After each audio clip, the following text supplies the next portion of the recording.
Hare Krishna, Hare Krishna, Krishna Krishna, Hare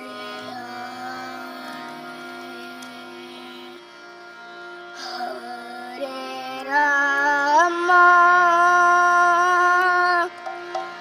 Hare Rama,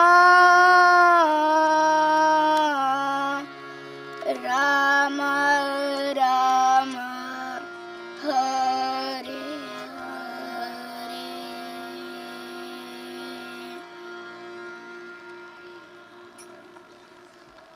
Shri Hari Naam Sankirtan ki jai. Hare Krishna. Welcome everyone for this last day 7 of the Srimad Bhagavatam SAPTAHA. So we welcome His Grace Gauranga Darshan Prabhu, who has been nicely speaking and then taking us to the depth of the Srimad Bhagavatam. And today we'll hear the last 4 shlokas of Bhishma Stuti. So we welcome Prabhuji. So today at the end of the session we'll have a little prolonged session. So do not get up. Please be seated where you are. After the class, we'll have a thank-giving ceremony. So the devotees who have been helping, making this all arrangements, we would like you all to be present, thanking them, joining me in thanking them, so that we can have these programs again and again. And please shift forward. There will be many more devotees coming. So we welcome His Grace Gauranga Darshan Prabhu for the day 7 of the Bhagavatam. Thank you, Prabhu. Hare Krishna. Jai Radha Madhava Kunja Bihari Gopi Jana Vallabha Girivaradhari.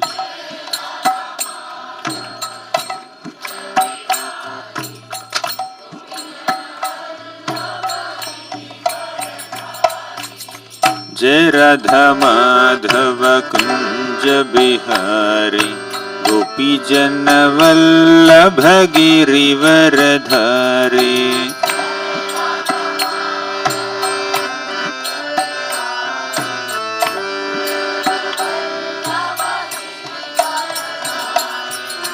Jai Radha Madhava Kunja Bihari Gopi Jana Vallabha Girivaradhari.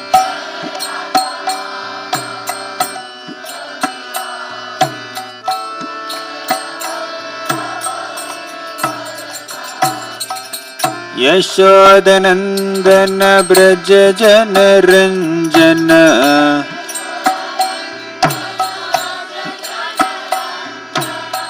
Yashodanandana Braja Jana Ranjana.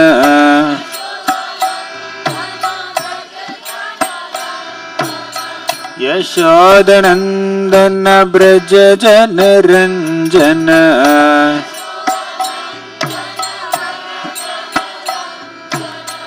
Yamuna Tiravanachari.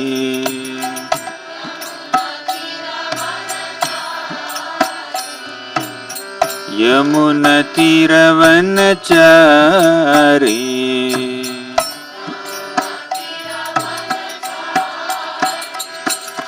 Jai Radha Madhava Kunja Bihari Gopi Jana Vallabha Girivaradhari.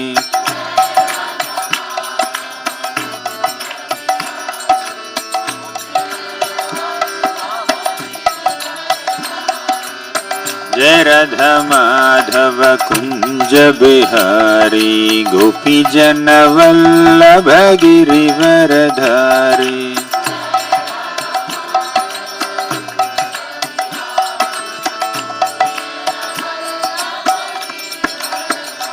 Jaya Radha Madhava Radha Madhava Radhe.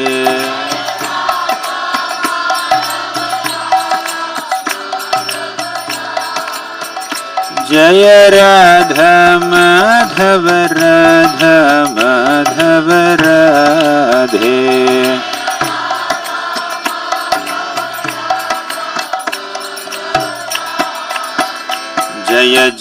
Prabhupada Prabhupada Prabhupada जय जय प्रभुपाद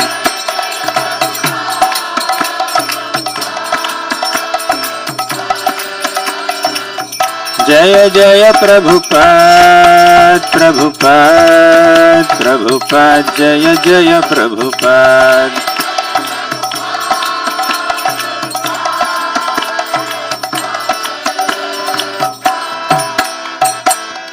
जय ओम विष्णुपाद परमहंस परिव्राजकाचार्य अष्टोत्तर शत Shrimad his divine grace अभय चरणारविंद भक्तिवेदांत स्वामी प्रभुपाद की जय ओम विष्णुपाद परमहंस परिव्राजकाचार्य अष्टोत्तर शत Shrimad his divine grace भक्ति सिद्धांत सरस्वती ठाकुर प्रभुपाद की अनंत कोटि वैष्णव वृंद की नामाचार्य श्रील हरिदास ठाकुर की प्रेम से कहो श्री कृष्ण चैतन्य प्रभु नित्यानंद श्री अद्वैत गदाधर श्रीवासादि गौर भक्त वृंद की श्री श्री राधा कृष्ण गोप गोपीनाथ श्याम कुंड राधा कुंड गिरि गोवर्धन की ब्रजभूमि श्री वृंदावन धाम की पुरुषोत्तम क्षेत्र श्री जगन्नाथपुरी धाम की गंगामई की यमुनामई की भक्ति देवी की तुलसी देवी की कलियुग पावन हरिनाम संकीर्तन की हरे कृष्ण महामंत्र की all glories to the assembled devotees, all glories to the assembled devotees, all glories to Shri Guru and Shri Gauranga. Om Namo Bhagavate Vasudevaya.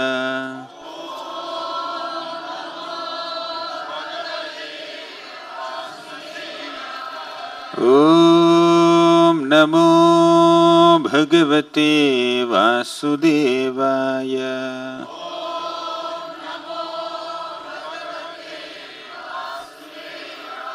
Om Namo Bhagavate Vasudevaya.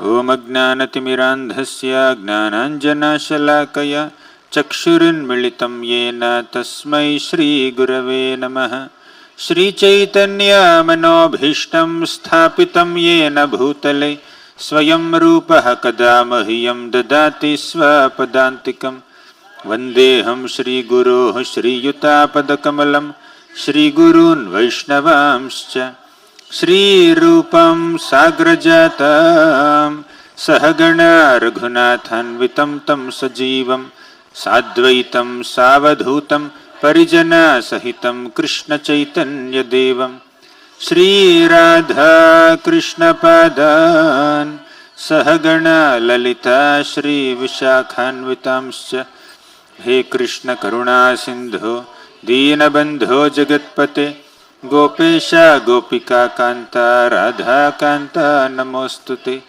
तप्त कांचन गौरांगी राधे वृंदावनेश्वरी वृषभानुसुते देवी प्रणमामि हरिप्रिये वाञ्छाकल्पतरुभ्यश्च कृपा सिन्धुभ्य एव च पतितानां पावनेभ्यो वैष्णवेभ्यो नमो नमः नमः ॐ विष्णुपादाय कृष्णप्रेष्ठाय भूतले श्रीमते भक्तिवेदांत स्वामिन् इति नामिने नमस्ते सारस्वती देवे गौरवाणी प्रचारिणे निर्विशेषा शून्यवादी पाश्चात्य देशतारिणे जय श्री कृष्ण चैतन्य प्रभो नित्यानंद श्री अद्वैत गदाधर श्रीवासादि गौर भक्तवृंद हरे Krishna Krishna Krishna Hare Hare Hare Ram Ram Ram Hare Hare.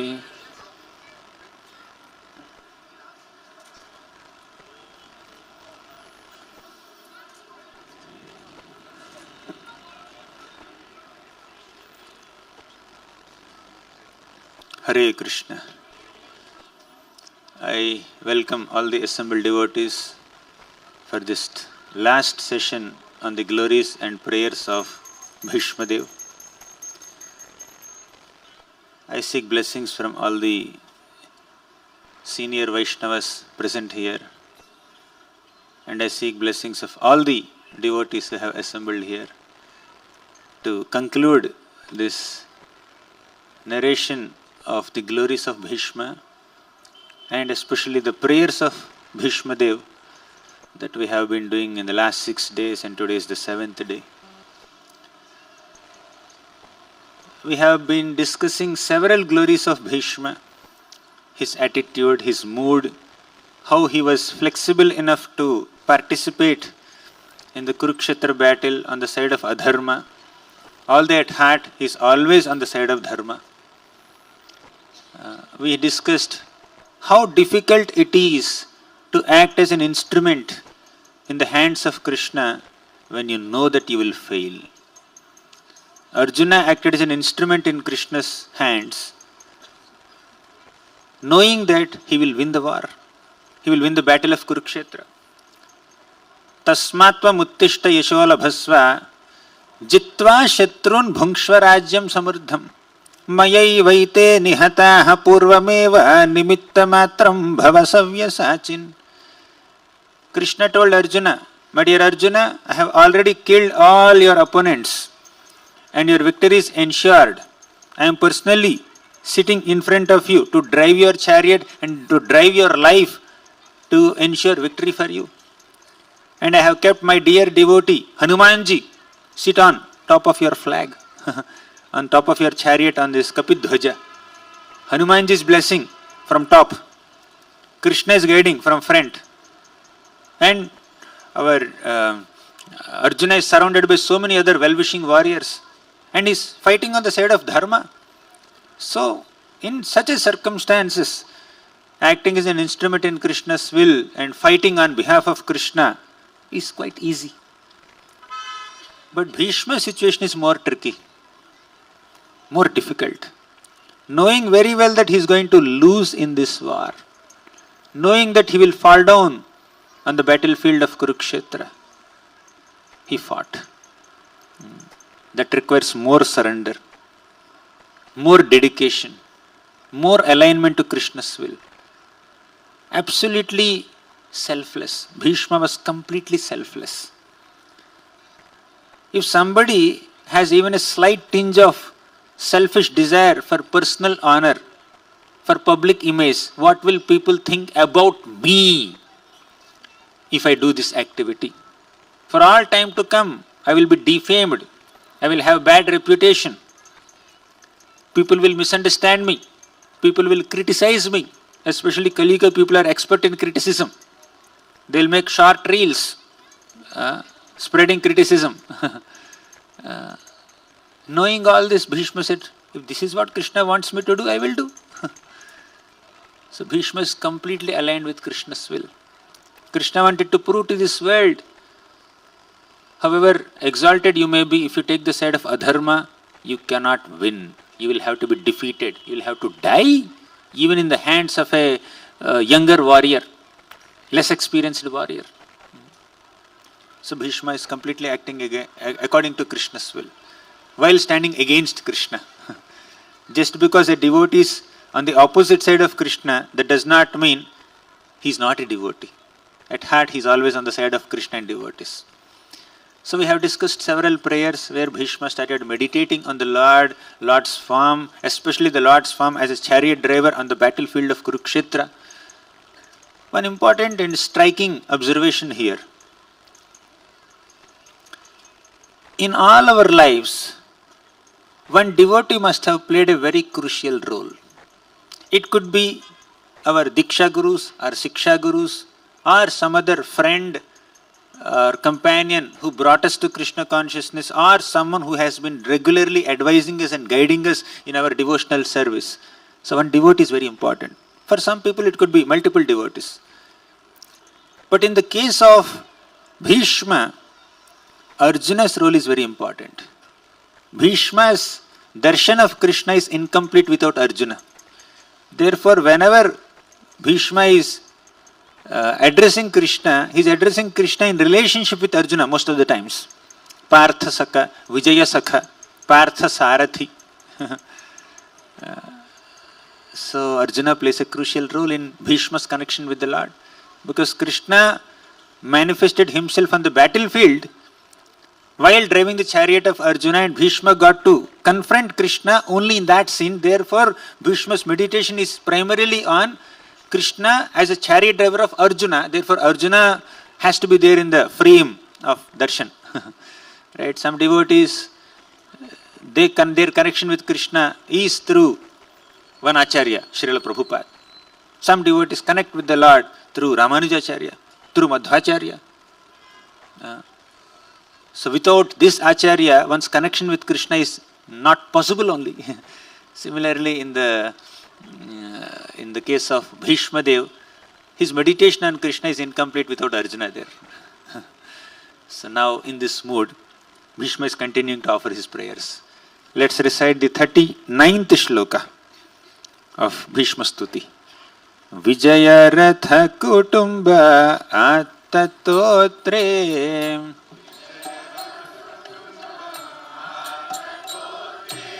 Dhrutahaya Rashminita Chikershaniye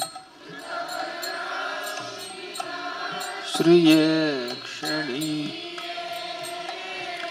Bhagavati Ratirastu me mumurshor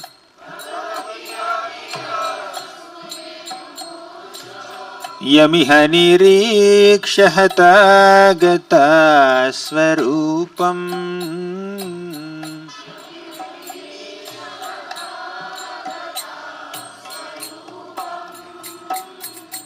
Bhishma is continuing to meditate on the Parthasarathi form of Krishna.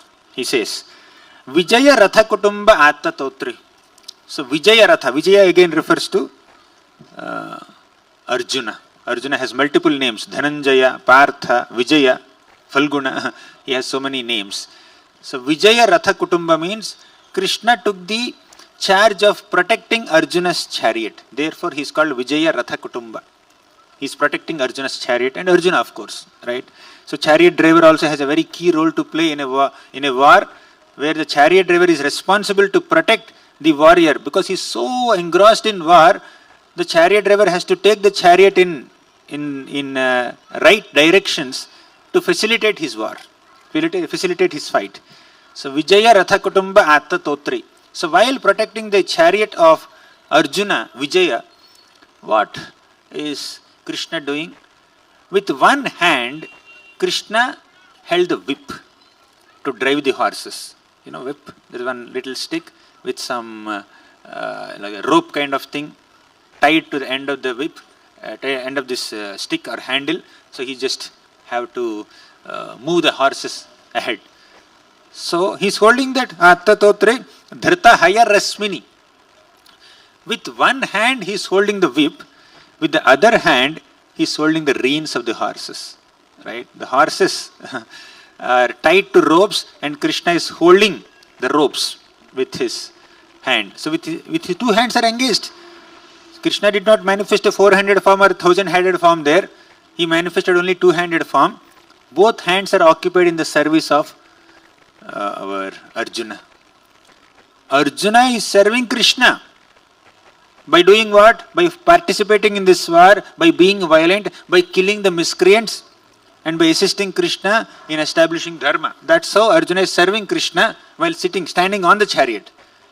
And because Arjuna is committed to serving Krishna to establish dharma, Krishna is committed to serving Arjuna. When you are ready to serve Krishna, Krishna is ready to serve you. When you are ready to assist Krishna in establishing dharma, Krishna is ready to assist you in your service to Krishna. We can't do any service without... Yes. Hare Krishna. We have a same problem again. He gone? Why do they park the same place again and again? Arjuna is serving Krishna and Krishna is serving Arjuna. So this is the mutual collaboration between the Lord and his devotee to establish dharma. Right? So Krishna is holding the whip in one hand and reins in another hand. He is driving the chariot. So Bhishma is meditating on that form. Dhritahayarasminitat Shriye Ikshaniye. And this darshan of Krishna is so enchanting, so beautiful, so captivating to the heart of Bhishma. When Krishna holds flute in his two hands, that form is very attractive to the Gopis of Vrindavan. And when Krishna holds a parijata flower in his hand, that form is attractive to Satyabhama Devi. Right? When Krishna holds Sudarshan Chakra in his hands, that form is attractive to all the devatas who are waiting for Krishna to release his Sudarshan Chakra. And that form of Krishna where he is holding this beautiful Sudarshan Chakra, that is very dear to Gajendra. Gajendra is offering prayer to the Lord. Samsarambhasi sambhrta bhramabhare gambhirata patraya grahena bhigrihita mugragatina kroshantamantarbhayat diptrena adya sudarshanena vibudha klantichhida karina Chinta santati ruddha muddhara hare macchittadantishwaram. Samsarambhasi sambhrta bhramabhare. This samsara sagara is filled with so many brahmas, illusions and temptations and distractions and allurements. Gambhirata patraya. On top of it, the tapatrayas, the threefold material miseries are very grave, very fierce. You are already immersed in this material ocean. And the miseries are like the waves of the ocean. And on top of it, while you are sitting in the ocean or standing in the ocean, grahena bhigrihita mugragatina, a crocodile caught your leg. Akroshantamantarbhayat. You are doing akrosha. Akrosha means very piteous cry. You are terrorized so much, you are crying, you are piteously crying in pain. Akroshantam antarbhayat, you are very fearful, you are frightened. In such a situation, Gajendra requested the Lord to come and release his Sudarshan Chakra. Deeptrena adya sudarshanena vibudha klantichhida karina. Oh Lord, your Sudarshan Chakra has the track record of protecting even the great devatas from fierce demons. Now you please protect me with your Sudarshan Chakra. You please protect me from this graha, this crocodile. Chinta santati ruddha muddhara hare macchittadantishwaram. Chinta santati. My mind is totally caught up in so many chintas. In this world, chinta is always there. Chinta is anxiety.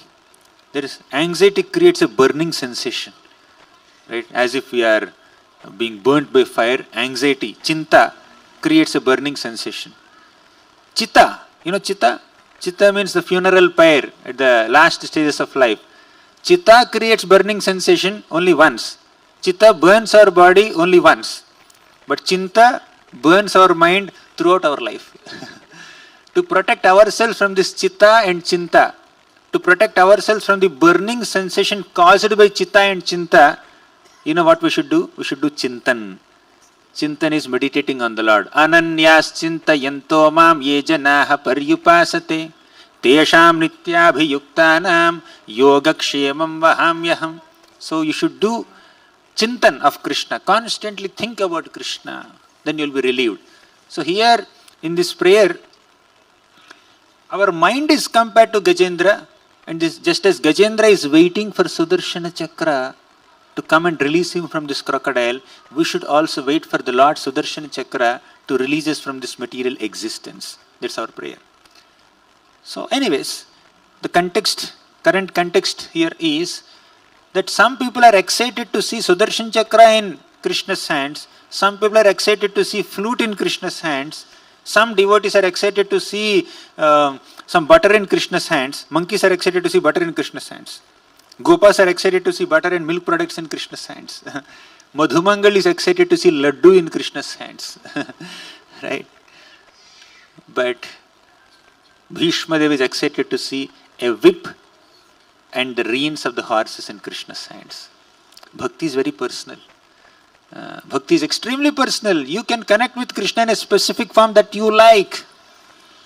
यद्यद्धियात Urugay विभावयन्ति तत्तत्त्वबुः प्रणयसे सदनुग्रहाय. So whatever form you meditate upon, the Lord will reciprocate with you in that specific form only.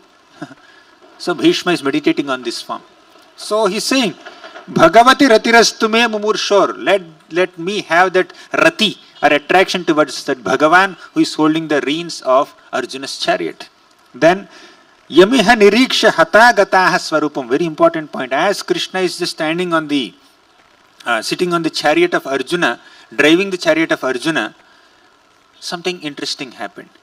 He started glancing on the warriors who are on the opposite side. Nirikshan means his glances, ikshana, fell on the warriors and the soldiers who are fighting against Arjuna. Then, what happened to them? Swarupam, all these people who died on the battlefield because of the arrows of Arjuna, while seeing Krishna, while being glanced upon by Krishna, attained the Swarupa in the spiritual world. They became residents of spiritual world. Who else can be more merciful? While orchestrating a great war that is meant to kill all these warriors, Krishna is orchestrating liberation for them. Let them be liberated. Let them go to spiritual world. So this is beautifully described by Uddhava also in the 3rd canto of Bhagavatam. He says, Parthastra-putam padamapurasya tathaiva chanye naralokaviraya ahave Krishna mukharavindam netraih pibanto nayanabhiramam parthastra-putah padamapurasya tathaiva chanye naralokavira.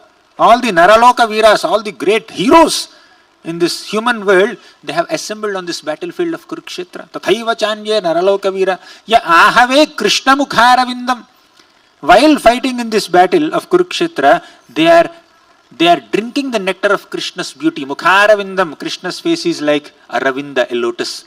Mukharavindam. Netraih pibanto nayanabhiramam. Nayanabhirama means very enchanting to the eyes. Netraihi pibantu means they are drinking this beverage of Krishna's beauty with their eyes. Can you just imagine? Just like you drink a beverage in a bowl, right? You drink some soup or some other beverage in a bowl. All these soldiers in the battlefield of Kurukshetra, they made their eyes as bowls. And what is the beverage in the bowl? Krishna's beauty. And they are drinking that beauty.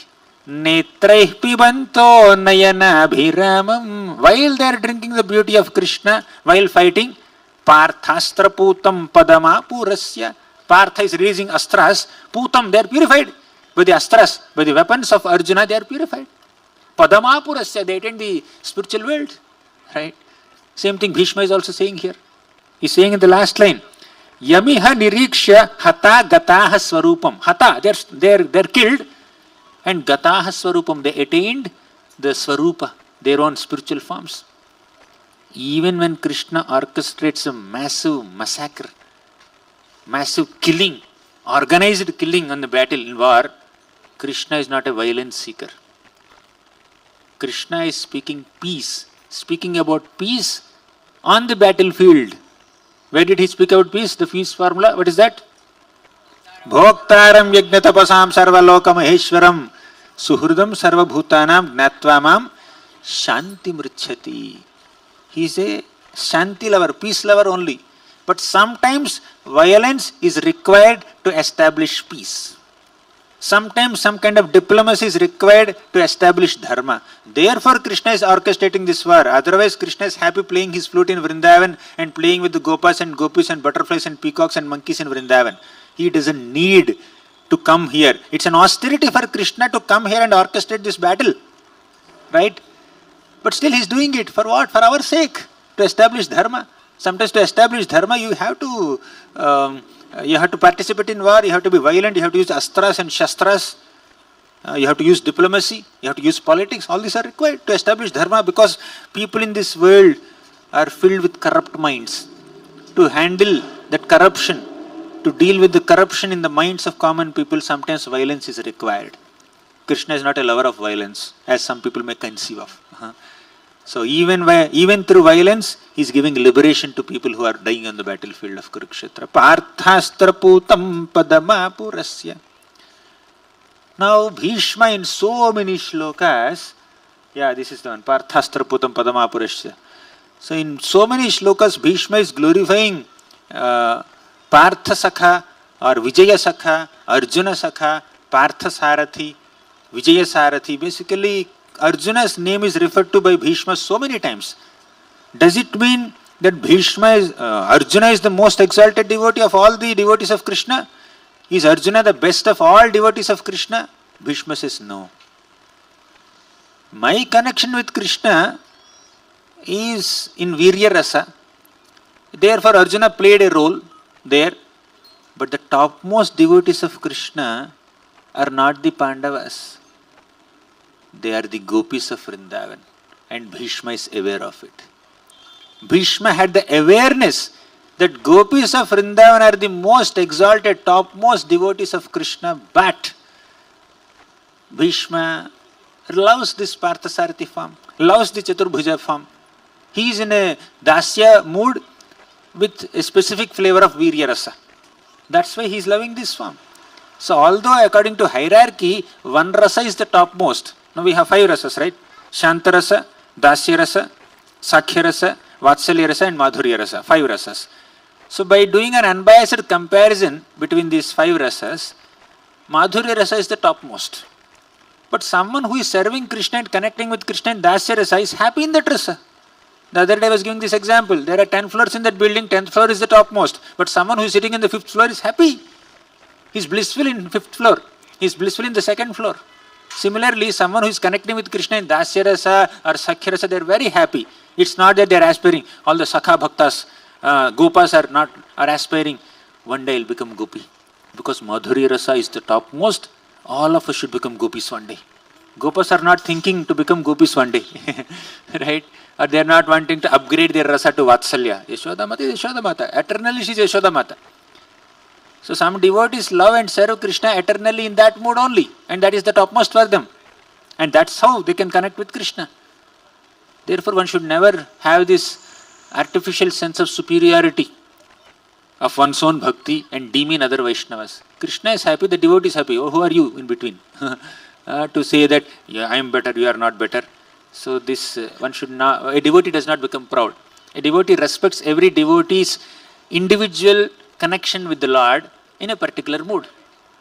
So Bhishma has this understanding that, yes, I am referring to Arjuna so many times because that's the favorite form of Krishna as a Parthasarathi. Therefore I am referring to Arjuna so many times, but I understand that the Gopis are the most exalted devotees, and is saying this in the next shloka. Let's see the next prayer where Bhishma glorifies the Gopis of Vrindavan. Let's go to Vrindavan for a while. He says, Lalita Gati Vilasa Valguhasa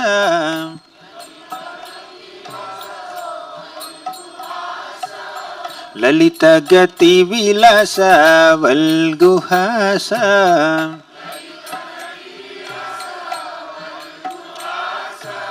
Pranaya Nirikshana Kalpito Rumana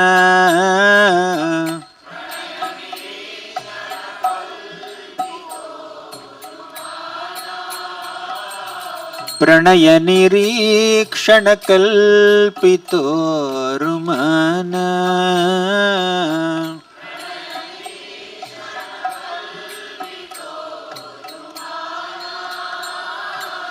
Kritamano Krutavatya Unmadandha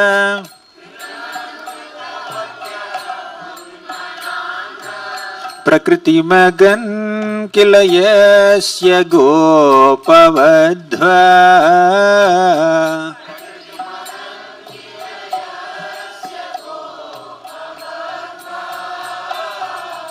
Gopavadhva means Gopavadhus. Gopavadhva means plural. The Gopavadhus are the damsels of Vrindavan Dham, are the topmost devotees of Krishna.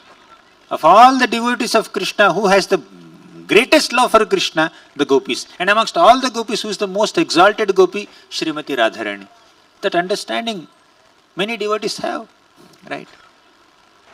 Lord Chaitanya Mahaprabhu says, Aradhyo Bhagavan Vrajesha Tanayastadhama Vrindavanam Ramya Kachidupasana Vrajavadhu Vargenaya Kalpita Srimad Bhagavatam Pramana Bamalam Prema Pumartho Mahan Shri Chaitanya Mahaprabhormatamidam Tatradharana Paraham Aradhyo Bhagavan Vrajesha Tanayah.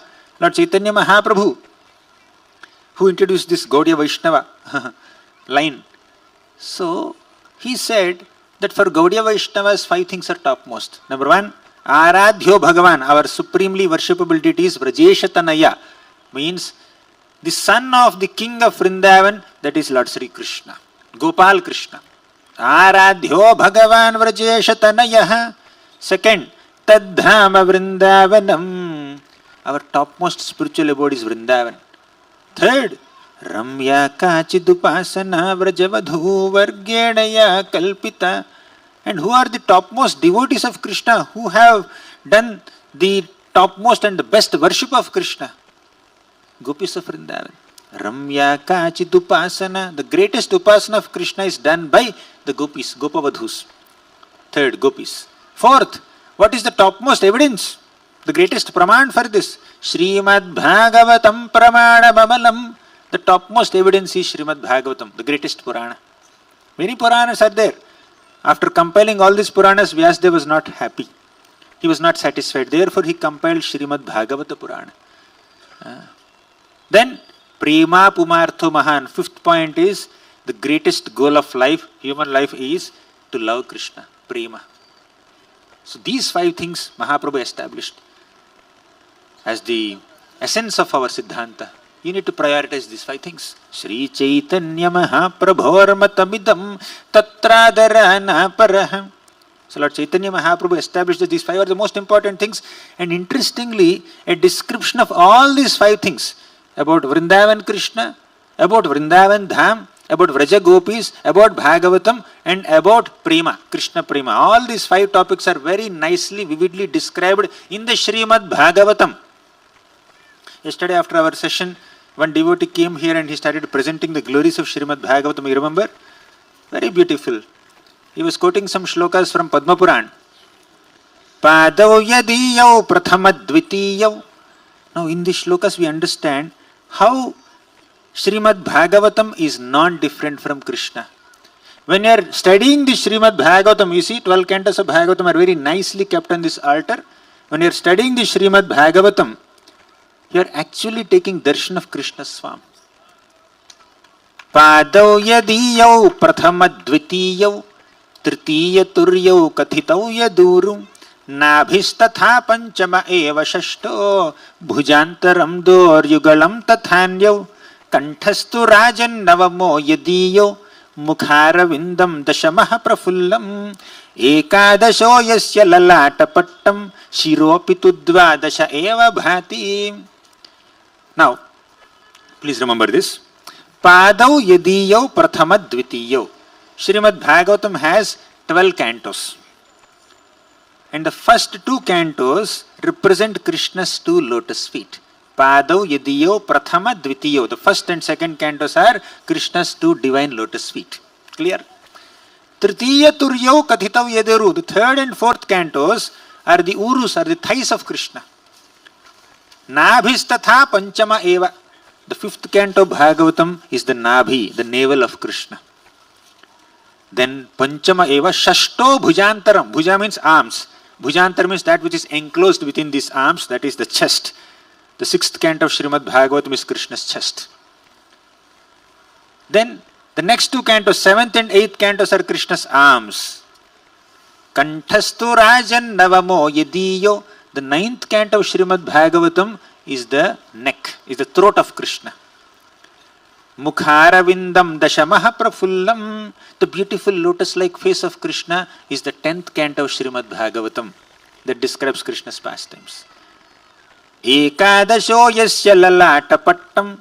The 11th canto is compared to Krishna's forehead. Shiropitu dasha eva bhati.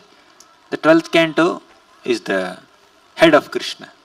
In this way, when you are reading Srimad Bhagavatam from 1st canto to 12th canto, you are basically taking the darshan of Krishna from his lotus feet to his head. Right?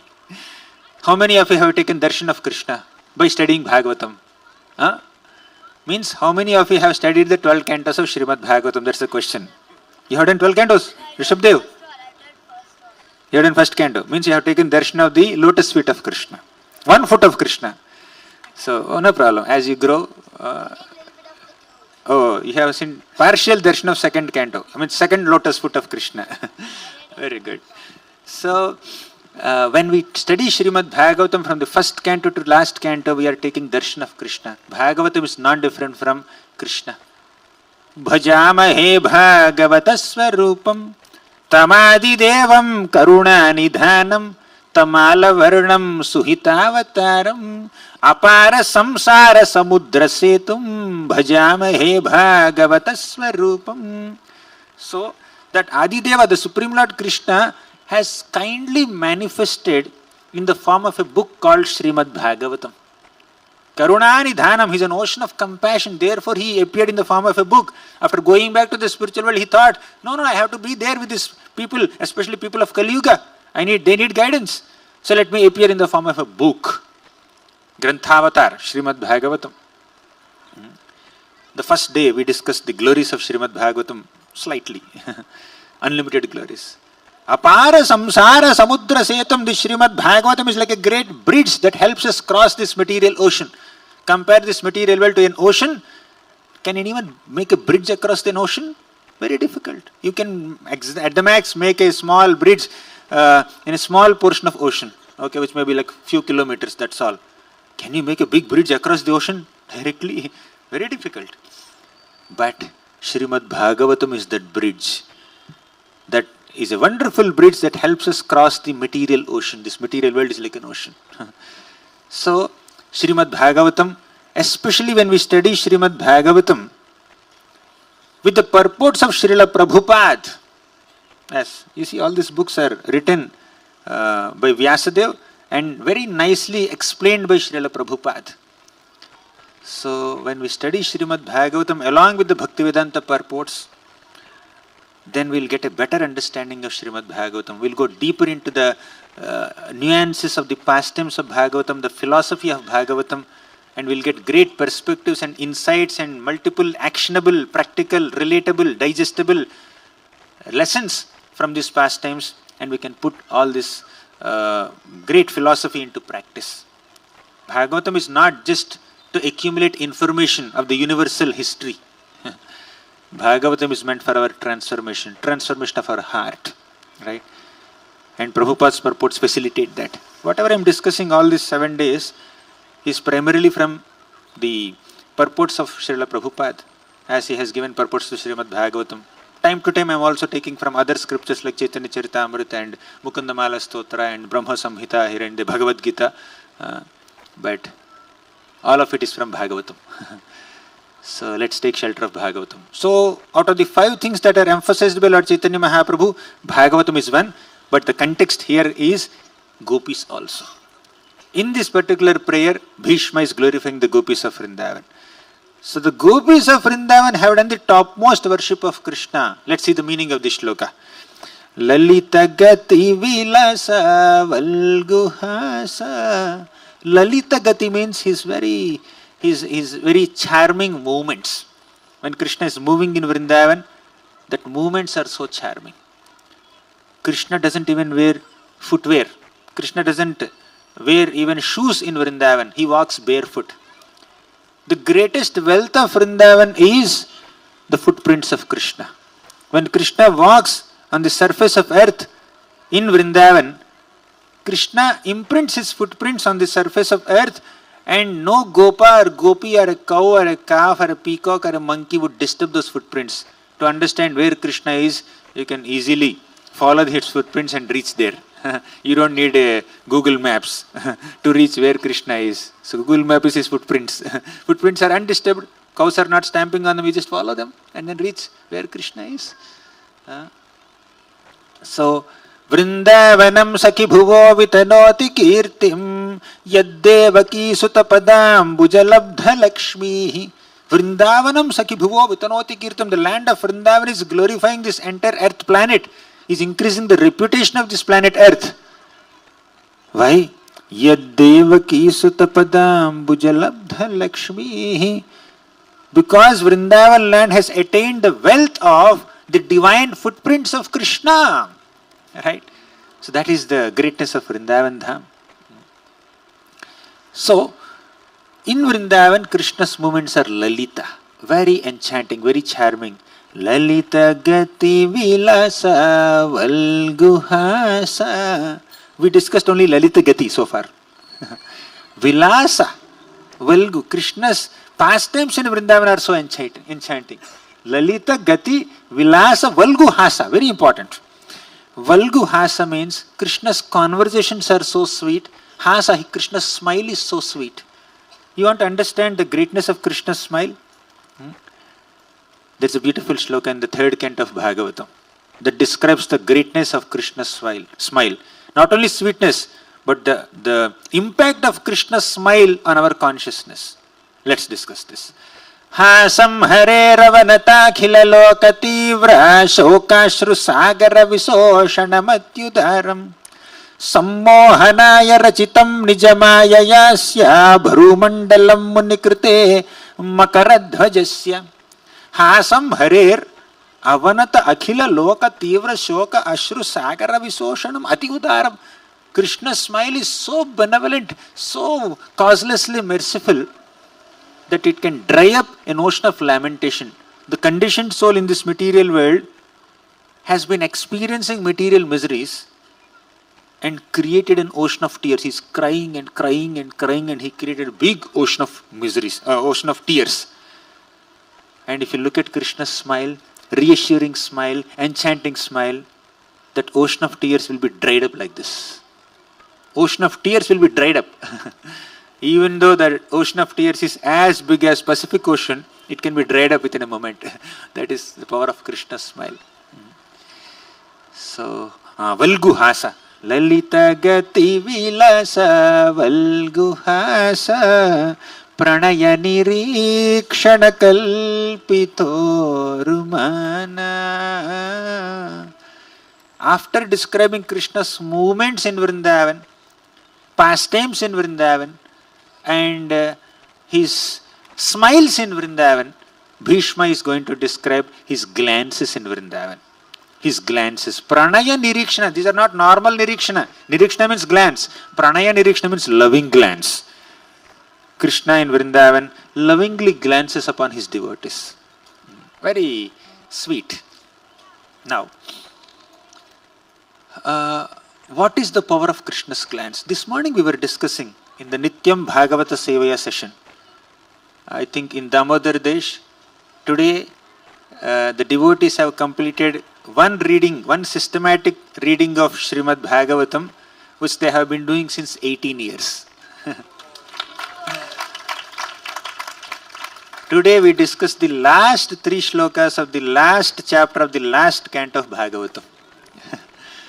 So in that session, they requested me to give that session.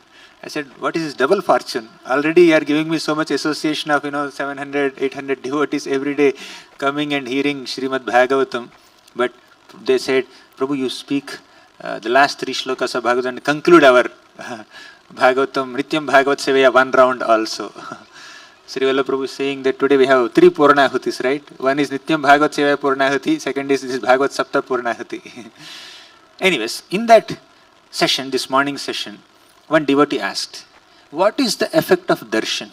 When we take darshan of Krishna, what impact does that darshan have in our consciousness? So that's a question. Long question, but I shortened it. So I was sharing this from the 3rd canto of Bhagavatam and from the 10th canto of Bhagavatam. When you go to take darshan of Krishna in a temple, what is your experience? You are seeing a beautiful enchanting form of Krishna, very nicely decorated in very exquisite garlands and ornaments, nice turban or a nice mukut, peacock feather, flute, etc., etc. So many decorations. So you are seeing and you are getting some enlivening experience for your eyes and for your heart. But when you are seeing Krishna, something else is also happening, whether you noticed it or not. When you are seeing Krishna, more than you seeing Krishna, Krishna is seeing you. More than you glancing on Krishna, Krishna is showering his glances upon you. And what is the effect of Krishna's glances upon you? When Krishna is raining, showering his loving glances, pranaya nirikshana upon you, it has three effects. First effect, when Krishna glances on you, those glances will create spiritual desires in you. Second effect, Krishna's glances will maintain your spiritual desires. Third effect, Krishna's glances will fulfill your spiritual desires. Three things. Many conditioned souls in this world, they have material desires. Mostly material desires only. And even if they go to temple, even if they have some spiritual inclinations and go to temple, in the temple also they ask for their material desires only. Right? Constantly asking for material desires, fulfillment of material desires. Yes, he is approving. But when you look at Krishna with devotion, Krishna's glances will create spiritual desires in us and will destroy material desires in us. So if you want to, how many of you want to create spiritual desires? How many of you want to get rid of material desires? Right? So if you really want that, then you should take darshan of Krishna with devotion. Many times people may have spiritual desires, but they are not maintaining the spiritual desires. Today, on a festival day, when you are hearing Bhagavad Katha or when you are studying some purport of Bhagavatam, then today you may just develop some kind of nice spiritual desire, but by tomorrow you will forget it. You are not so serious about that spiritual desire. Therefore, when you regularly take darshan of Krishna's deities, Radha Krishna, when you regularly take their darshan, their glances will not only create spiritual desires, they will maintain your spiritual desires also.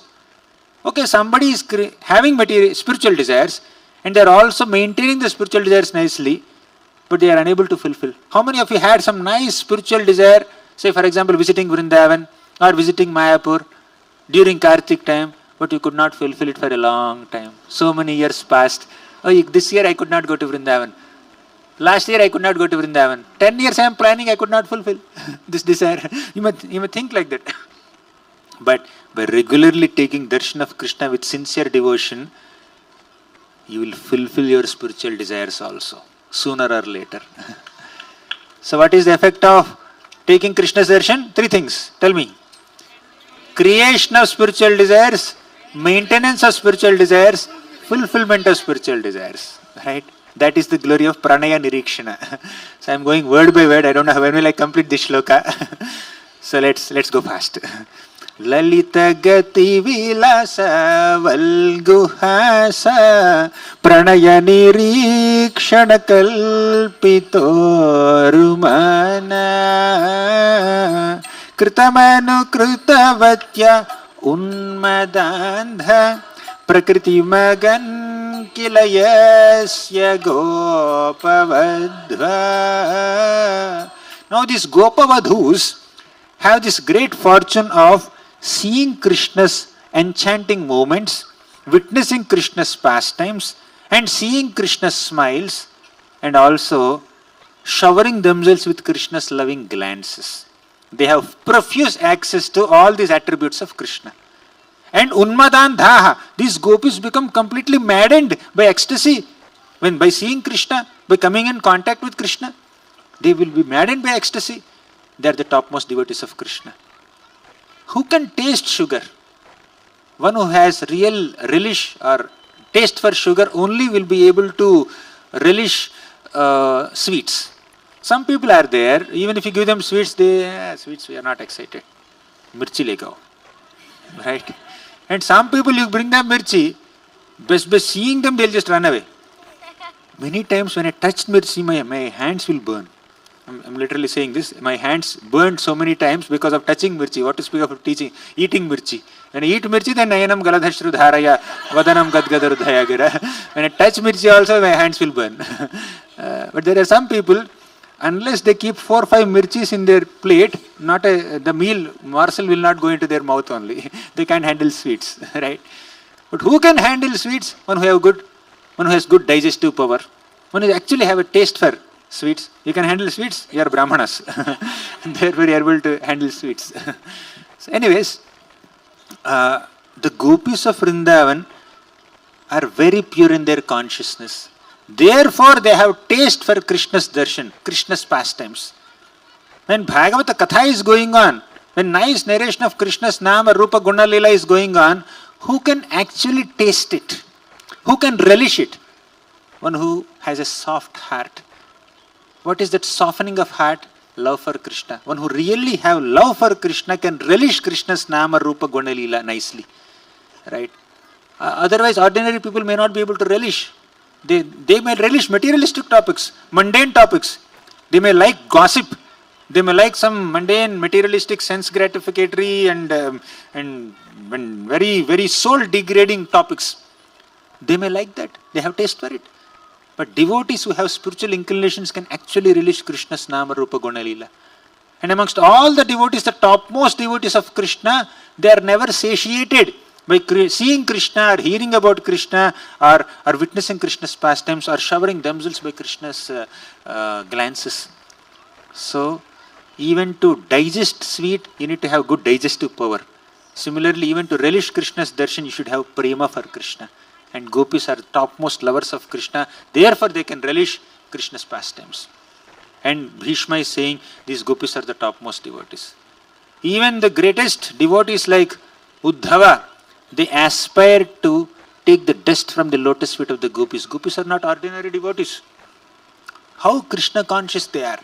Yado hane vahanane mathanopalepa prinkankhanar bharudito ksanamarjanado gayanti chainamanurakta dhiyo shrukantyo dhanya vrajastriya urukrama chittayanah. Yado hane, when the gopis are milking their cows, vahanane, when they are cleaning their grains, rice, mathana, when they are churning milk and extracting butter, upalepa, when they are smearing their walls and floors with cow dung, prenkankhana, when they are swinging on swings. Like in Vrindavan, you don't have this football and cricket. You don't have these video games and other things. In Vrindavan, their games are very, very simple and natural. They just take a rope and put it on a tree, and that's how make a swing, and they jump on the swing and then start swinging. Right? They're swinging on the swing, on the rope. That's how they enjoy. Julan. This is Julan Yatra. So when they are swinging on swings, they are very nicely describing Krishna's pastimes. Prinkankhanar bharudito ksanamarjanado. Yes, one more. Hare Krishna. Vahan.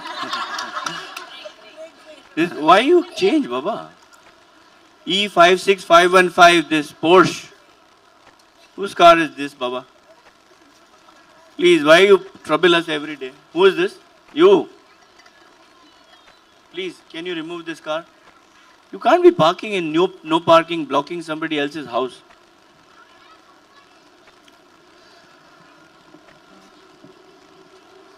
Hare Krishna. So the gopis of Vrindavan are constantly Krishna conscious. Yadohane, when they are milking cows, vahanane, when they are cleaning their grains, mathana, when they are churning buttermilk, upalepa, means when they are smearing cow dung on their floors and walls, prenkankana, when they are swinging on their swings, arbharudita, when they are taking care of their crying babies, ukshana means they mix cow dung in water and they start sprinkling that in front of their courtyards. Have you done it any time? No. Water mixed with cow dung sprinkled on your courtyard, and they put rangoli on top of it also. I think this boy must be trained in doing that.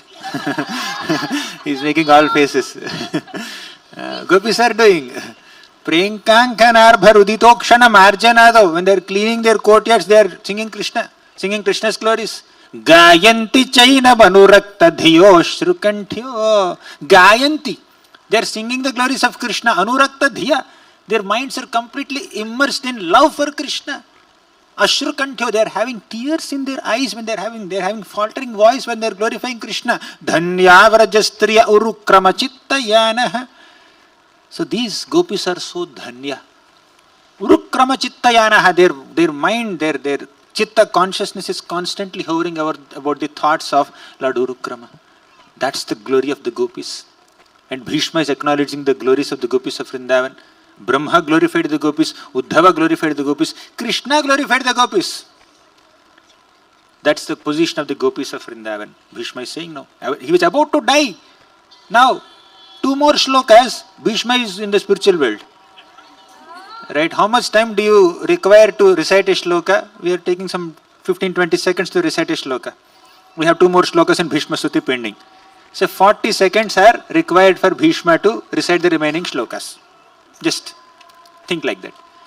40 seconds before he departed from this material world, he is glorifying the gopis of Vrindavan. Can you just imagine? It's not only Bhishma, Uddhava glorified. You know what he said? Asamaho charana renu jushamaham syam vrindavane kimapi gulmalataushadhinam yadustyajam swajanamarya patham chahitva bhejur mukunda padavim sutibhir vimrugyam. Uddhava once took a love letter. Who wrote that love letter? Krishna wrote the love letter and gave it to Uddhava. Uddhava, you are my postman. You are my messenger. Take this and read in front of the gopis. So Uddhava went and started reading this love letter.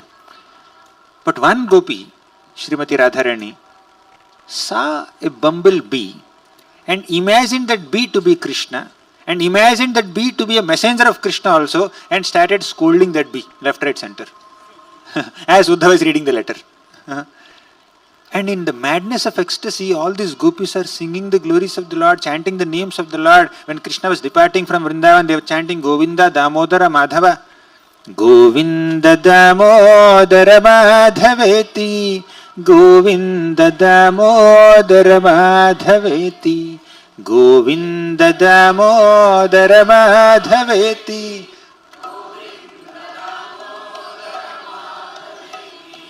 Govinda Damodara Madhaveti, Govinda Damodara Madhaveti.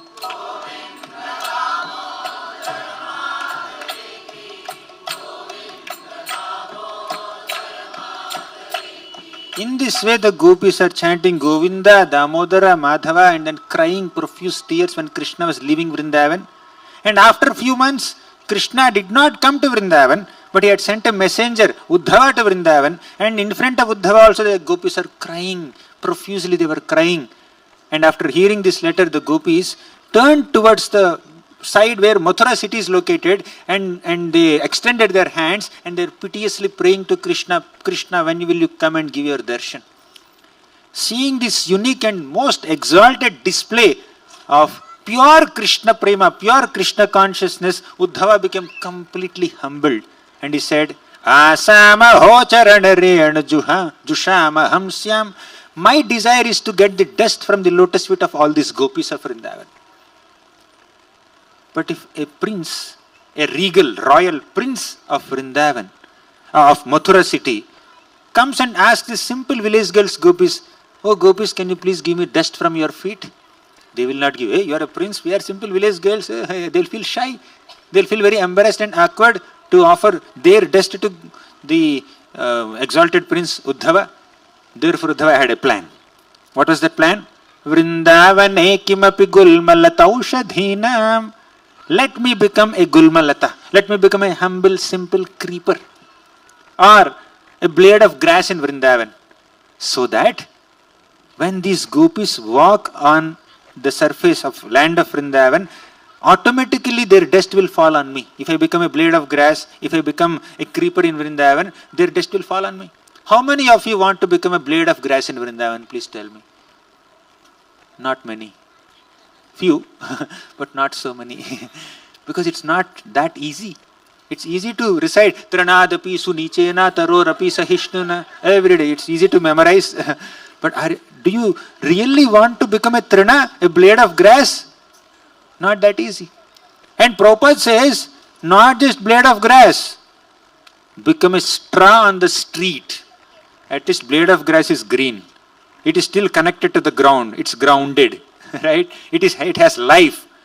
Even if somebody stamps on it, it has a possibility to grow again. But straw in the street is totally neglected, not grounded, no, lifeless. Become humbler than a straw in the street. That's the position of a devotee. And here is Uddhava. He's saying, let me become a blade of grass in Vrindavan so that I can get the dust from the lotus feet of the gopis on my head. Let me be bathed. Mahiya sampada rajo abhishekam.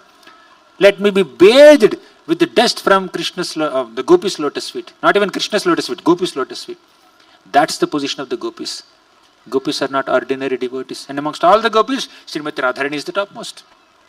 He says, Vrindavane kimapi gulmalataushadhinam yadustyajam swajanamarya patham chahitva bhejur mukunda padavim srutibhir vimrugyam yadustyajam. Although it is very, very difficult to give up their civilized life and very difficult to give up their family ties and social customs and this varna dharma, ashrama dharma, stri dharma, this and that, and cross all these boundaries and reach Krishna and completely dedicate themselves to Krishna. Not that easy. But the gopis have done it effortlessly, voluntarily. I don't have so much love for Krishna as much as the gopis love Krishna. Therefore, I want their dust. So Uddhava is praying to the gopis. Bhishma is glorifying the gopis. Many other exalted devotees are glorifying the gopis, and Krishna is glorifying the gopis. And Krishna said, my dear gopis, although I have confidently declared, Ye yathamam prapadyante tamstathaiva bhajamyaham, the way people approach me, the way people worship me, in a similar way, I will reciprocate with them. I have confidently said it. But I miserably failed in your case to fulfill this promise. Gopis' love for Krishna is so much that Krishna feels so bankrupt, so incapable, so helpless in sufficiently reciprocating with their love and affection. So to that degree, their love for Krishna, their service to Krishna humbled even Krishna. Krishna says, I have no ability to reciprocate. That's the love of the gopis. And Bhishma is glorifying those gopis now. There is no end to glorifying the gopis. Vande anandavajastrinam padarenuva bhikshnasaha yasam harikathodgitam punati bhuvanatrayam. So Vande Nandavajastrinam, let me offer obeisances to that exalted ladies of Nanda Maharaja's village Vrindavan. Vande Nandavajastrinam yasam harikathodgitam punati bhuvanatrayam. When they glorify Lord Hari, all the three worlds are completely purified. Punati bhavanatrayam. That's the glory of gopis. So after glorifying the gopis like this, Bhishma felt very humbled. I don't have the capacity, or I don't have the ability or eligibility to glorify Bhishma, to glorify the gopis. Yes. Water break.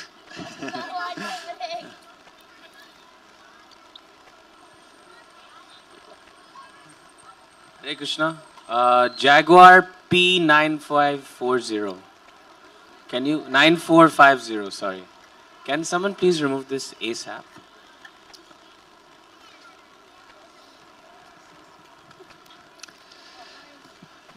So Bhishma, after glorifying the gopis, he said, I think it's a very exalted subject matter for me to speak about gopis. Let me again come back to my mood of seeing Krishna as a prince.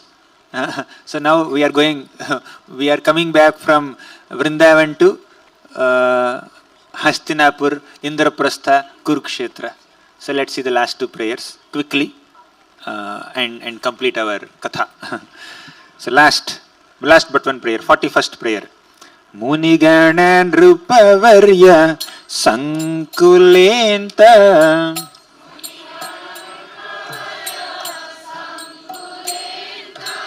Sadasi Yudhishthira Rajasuya Esha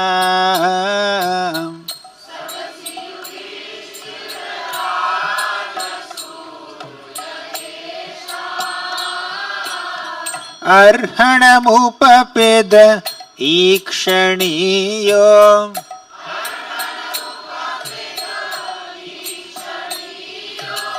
Mama drishi gochara esha aviratma.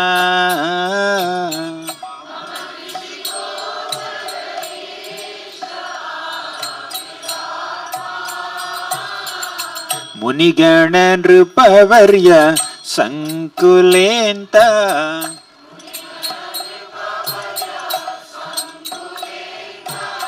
Sadasi yudhishthira rajasuya esha.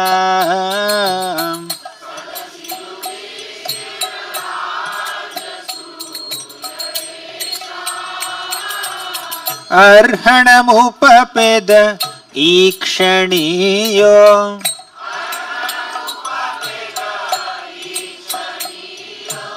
Mama drishi gochara esha aviratma.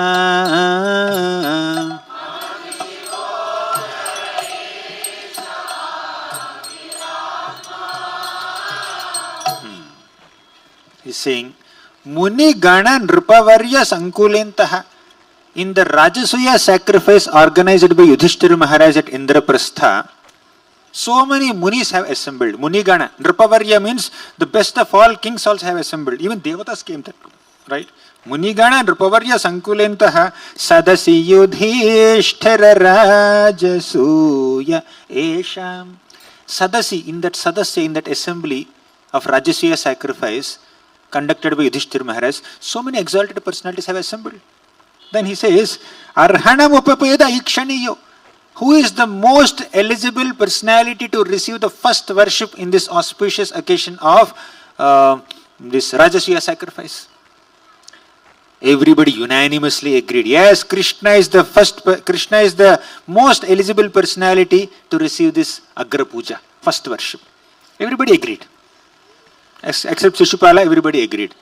So at that time, Mama Drishi Gochara Esha Aviratma, Bhishma became ecstatic. Mama Drishi Gochara, Bhishma's loving glances fell on Krishna. Bhishma saw Krishna. Wow. Krishna is going to be worshipped in this great assembly where there are so many rishis and munis and brahmanas and devatas and kings and soldiers and ministers from all over the globe. From the celestial world also many devatas descended to attend this Rajasuya sacrifice, and Krishna is being honored. Bhishma is ecstatic. When Krishna is nicely worshipped, devotees genuinely become happy. So devotee is a person who genuinely takes pleasure seeing Krishna being worshipped. But ordinary materialistic people, they want worship for themselves. So Krishna worship me first. So they are so self-centric, but devotees are Krishna-centric. They like to see Krishna being worshipped. So this is the Rajasuya sacrifice where Bhishma is relishing Krishna's Agra Puja. But Shishupal could not relish that Agra Puja, and Krishna released the Sudarshan Chakra. Shishupal started chastising Krishna, criticizing Krishna in various ways. He was saying that, oh, Krishna just subdued a water snake and you are just calling him, he did Kaliya Daman Leela, you are clapping. Krishna lifted a little mound of earth and you are saying Krishna is Govardhan Giridhari. You are unnecessarily attributing godhood or so much greatness to an insignificant cowhead boy who did very, very normal activities, human activities, not knowing the divinity of Krishna. Shishupal is criticizing Krishna like that. Kamsa is criticizing Krishna like this. But Krishna teaches them a lesson. And he kills them. Not out of grudge. By killing these demoniac people, Krishna is liberating them. It's liberation. Krishna's killing means liberation. And liberation is a great privilege. These ordinary demoniac people, when will they even get a chance to get liberated? Will they ever get liberated by their efforts? Are they doing anything to get liberated? But Krishna, out of his kindness, is liberating them. That we need to notice. Even Krishna's killing, Krishna's punishment is also mercy. Right? Now let's discuss the last prayer of Bhishma Stuti. What's the time now? 8:05. Very good. We are well in time. So we'll discuss the last prayer of Bhishma Stuti before we conclude. Yes. Tamimahamajam तमिममहमजं शरीरभाजम्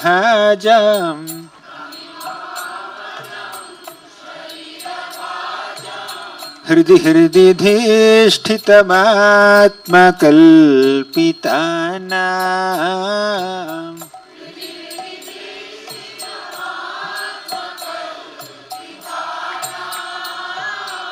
प्रतिदृश्यामिह नैकधर्कमेकम्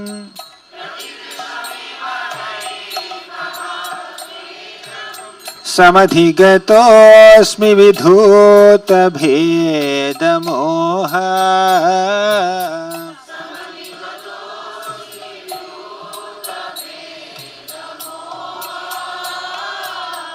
तमिमं aham ajam sharira bhajam. Now Bhishma is concluding with a very generic statement that also describes Krishna's unparalleled mercy in being accessible to everyone, available for everyone. Sharira bhajam means one who has a sharira, one who has a body, an embodied living being, right? So Hridi, Krishna is there in the hearts of every single embodied living being. Not only embodied living being, even if there is no life in a material object, Krishna is present in it. Water, is there soul in water? It's a material element, but there is super soul in water. Sugar particle, is there soul in sugar particle? But there is super soul in sugar particle. Right? Krishna is the taste of water. Krishna is the sweetness of sugar particle. Krishna is the saltiness of salt particle. So Krishna is there in every single atom. Whether a living entity soul is there or not, super soul is definitely there. But let's talk about souls now. Let's talk about living beings. He says, Hridi darshitam atmakalpitanam, in the form of Paramatma as super soul, Krishna stays within the hearts of every single living being. And in the heart of a devotee, Krishna acts more than Paramatma. What does Paramatma do in the hearts of all living beings? Mattaha smritirgnanam apohanam cha Vedaishcha sarvair ahameva vedyo Vedanta kridveda videva chaham.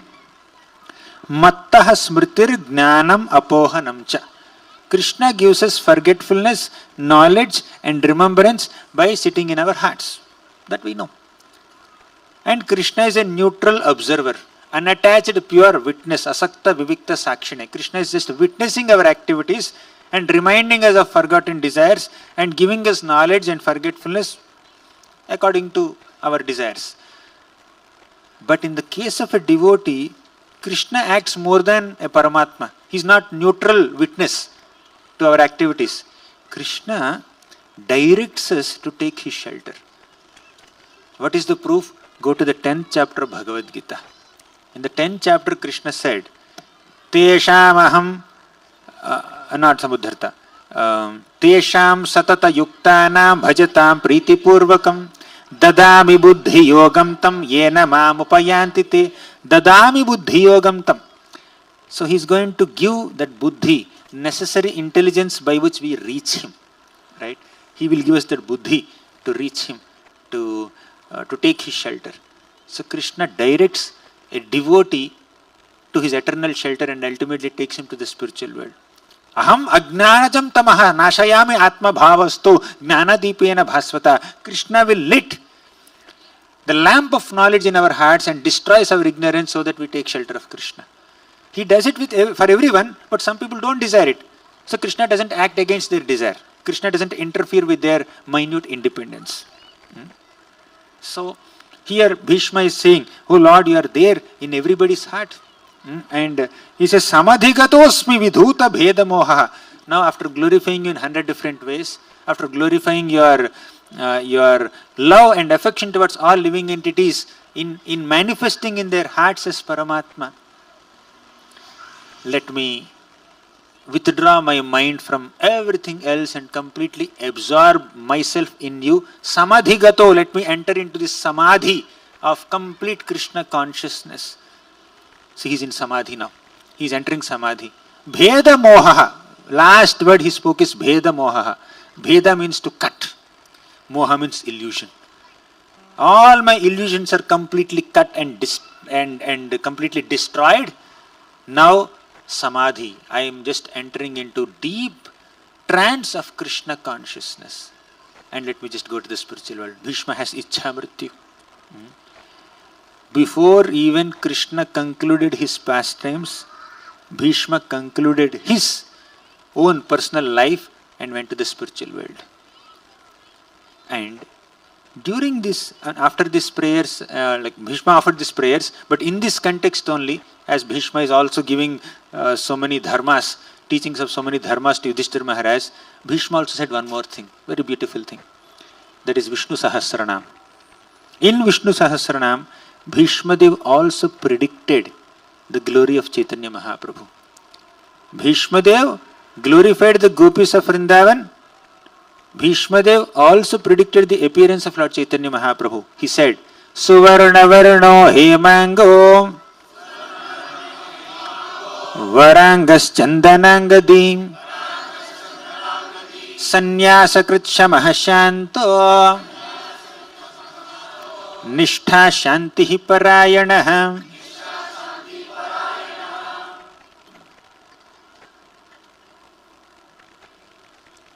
Bhishmadeva said that Suvarna Varno Hemango, the Lord appears in this bluish complexion that we know as Rama, as Krishna, and many other places. He has multiple complexions, bodily complexions, but the Lord also appears in a golden complexion in Kali Yuga. Suvarna Varna. Hemango, all his bodily limbs are golden. Suvarna Varno Hemango Varangas Chandanangadi, and his beautiful limbs are nicely anointed with sandalwood pulp. Sanyasa Kritsha Mahashanto, he takes sannyas. In no other incarnation Krishna takes sannyas. But when Krishna appears as Sri Chaitanya Mahaprabhu, Lord Gauranga Mahaprabhu, he takes sannyas. Sanyasa Kritsha Mahashanto Nishtha Shanti Parayanaha. So he gives shelter to all those people who are aspiring for Krishna Prema. He inaugurates Harinam Sankirtan. So in this way Bhishmadeva also predicted the appearance of Lord Chaitanya Mahaprabhu. And Lord Chaitanya Mahaprabhu is very loving towards many of his devotees. But let's recollect one devotee whose departure is as glorious as Bhishmadeva's departure. Can anyone discuss? Can anyone say? Haridas Thakura. Haridas Thakura is an incarnation of Lord Brahma. So this Haridas Thakura is accustomed to chanting the holy names of Krishna 192 rounds in a day. 3 lakh names of the Lord he would chant every day. Did anyone chant 192 rounds of Hare Krishna Mahamantra any day?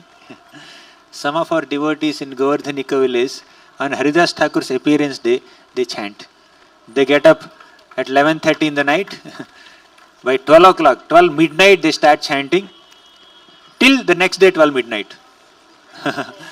So just taking little breaks to take prasad and all. So not everyone can do that. There are some exalted souls who do that. So Haridas Thakura would chant 192 rounds every day, and he's chanting the holy names of the Lord, and he's also called Namacharya. Lord Chaitanya Mahaprabhu descended on the planet to, one more vehicle, no? Lord Chaitanya Mahaprabhu descended on the planet to establish the Yuga Dharma of Harinam Sankirtan. He wanted to spread the process of chanting the holy names of the Lord, and he made Haridas Thakura as Namacharya. So Haridas Thakura, Namacharya Haridas Thakura came and settled in Jagannath Puri. Lord Chaitanya Mahaprabhu arranged a special residence for him. Somehow, because of the social customs in those days, he was not allowed to enter Jagannath Puri temple, and he respected the social customs. He did not disturb that, and he nicely sat there and chanted the holy names of Krishna. He became very old. One day, Lord Chaitanya Mahaprabhu went to Haridas Thakura and asked him, Haridas Thakura, what happened? You look very weak. You look very sick also. Is there any problem? Then Haridas Thakura said, my dear Lord, I have absolutely no problem with my body. My body is all right. But problem is there with my mind. What's the problem? I am unable to complete my 192 rounds of chanting. Then Lord Chaitanya Mahaprabhu said, you are so old now. You are very exalted. You don't have to chant 192 rounds every day now. You can reduce the number of rounds. But Haridas Thakura said, no, I cannot reduce the number of rounds. I have to chant. Then, after a while, Lord Chaitanya asked again, so what's the update? How are you feeling now? Then, Haridas Thakura said, my dear Lord, whatever mercy that you want to show me. I came to know that very soon you are going to conclude your earthly pastimes. You are going to wind up your earthly pastimes and you are going to the spiritual world. I am aware of it. But I don't have the ability to see you conclude your earthly pastimes. I can't witness your disappearance, Leela. My dear Lord, I have one request for you. Can you please allow me to leave this body before you leave this world? Then Lord Chaitanya Mahaprabhu said, if you are not there, how will I survive? How can I live? How can I continue the practice of bhakti? Then Haridas Thakura said, my dear Lord, don't keep me in illusion. If an insignificant insect or an ant dies, does it make any difference to this universe? I am like that insignificant ant or an insect. He is so humble. He considered himself an ant or insect, although he is chanting 192 rounds. And sometimes a struggling sadhaka becomes so proud that I am chanting 16 rounds every day. Right? That is Haridas Thakura's humility. So Haridas Thakura said, my dear Lord, I can't see your disappearance, Leela. Please allow me to die before you conclude your pastimes. Then Lord Chaitanya said, okay, fine. I will do it. I will give you that permission. What is your desire? Tell me. He said, my dear Lord, I want you to come at the time of my disappearance and I request you to place your divine lotus feet on my chest, on my heart, and allow me to look at your beautiful face and say Sri Krishna Chaitanya, Sri Krishna Chaitanya, Sri Krishna Chaitanya, and give up this body. So the next day, Lord Chaitanya Mahaprabhu came there. He saw Haridas Thakura in his final moments. So Lord Chaitanya wanted to fulfill his desire. He kept his lotus feet on his heart. And Haridas Thakura looked at Lord Chaitanya and said, Sri Krishna Chaitanya, Sri Krishna Chaitanya, and departed from this world. The way Haridas Thakura departed from this world and the way Bhismadeva departed from this world, both are similar. Prabhupada writes in Chaitanya Charitamrita purports, there are a lot of similarities.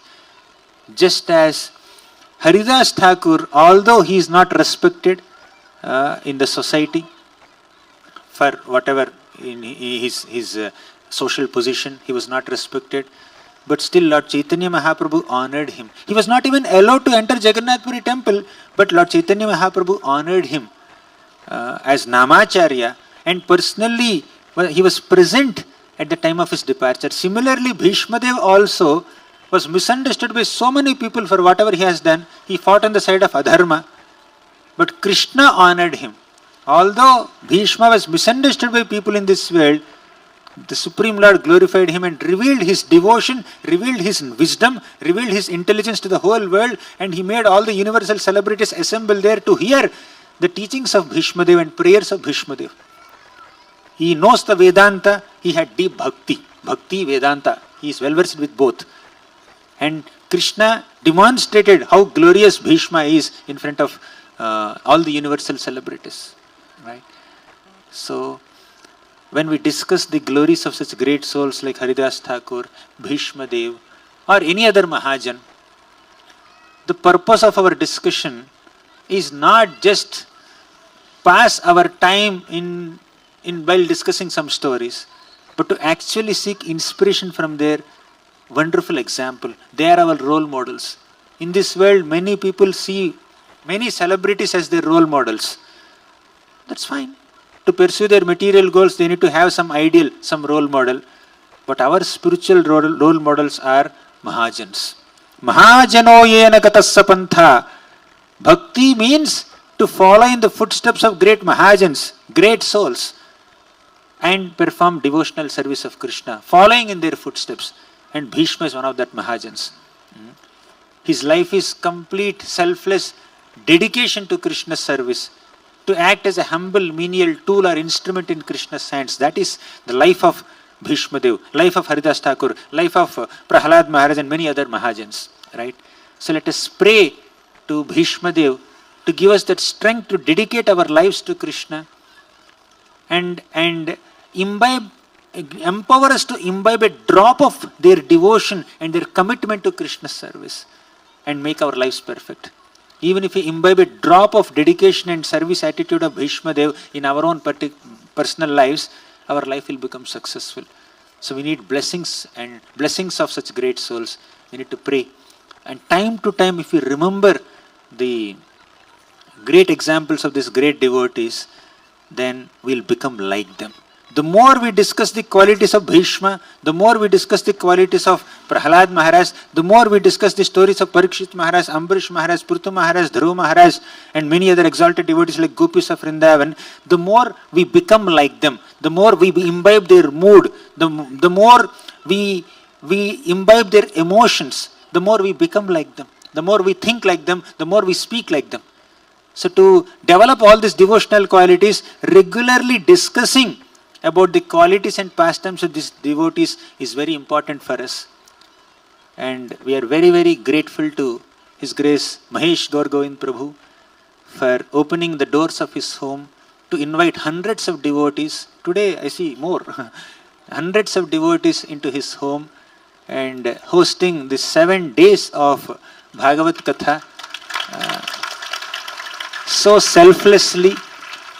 And even in our personal interactions also, Mahesh Prabhu is very exemplary. He has great Vaishnava etiquette. He has respect for devotees. He has deep taste for Shravanam and Kirtanam. I asked him, what do you like the most in Bhakti? He says, hearing Harikatha is my favorite and I chant in the morning. So we have such exemplary devotees even in front of our eyes. There are many exemplary devotees in the scriptures. There are many exemplary devotees in front of our eyes also. They are wonderfully setting an example of selfless service to the Vaishnavas, service to the Lord. And I thank Mahesh Prabhu for organizing this 7-day Katha, inviting hundreds of devotees into his home and hosting them. And I also heartily thank the leader of this community, Sri Vallabh Prabhu and Vrajalila Nath Prabhu and many other devotees. They are coordinating. They have planned it several months back, and I'm very grateful to them for giving me this opportunity to have the association of hundreds of devotees and glorify the Lord for a few days in front of you. And I thank all of you for being so eager and enthusiastic, whether it is weekday or weekend day. You are coming every day, sitting for 1.5, 2 hours or 3 hours, or some of you are coming much early. And these little kids are doing kirtan and chanting Bhishma Stuti, playing mridanga, kartal and harmonium. And the participation here is like this ambience. In the last 7 days, this courtyard of Prabhu's home is surcharged with so many spiritual vibrations, with the enthusiastic devotion of so many hundreds of devotees. And we need to have this kind of forums everywhere in the world, where devotees come together and do some Machitta, Madgata Parana, Bodhayantah Parasparam, Parasparano Kathanam Pavanam Bhagavadyashaha, Guhyamakhyati Prichati. So this is very much required. And I thank Sri Vallabh Prabhu, Mahesh Prabhu. Sri Vallabh Prabhu, we are missing him today. Mahesh Prabhu and Vrajalila Nath Prabhu. And I must specially thank His Grace Jagajiv Jagannath Prabhu and Mataji, who have been hosting me there in their loving home, treating me like their own son, like my parents. So, such exemplary devotion they have in their hearts, and their simplicity, their humility, their loving demeanor, respectful demeanor, and their personal devotion inspired my heart in the last 1 week. And I'm going from Damodar Desh in a couple of days, carrying so many sweet memories of spending time with so many wonderful devotees here. It's not an ordinary experience for me in the last 7 days. And I must also thank Tulsi Govind Prabhu, Jai Govind Prabhu, many other devotees who are organizing this event, who are leading this community and doing exemplary devotional service.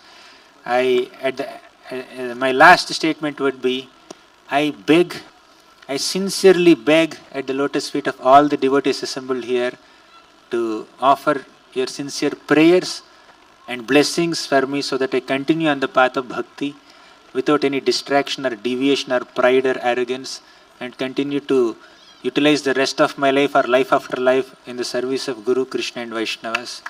With this prayer I'll conclude. Granthara Srimad Bhagavatam ki jai, Srila Prabhupada ki jai. Hare Krishna.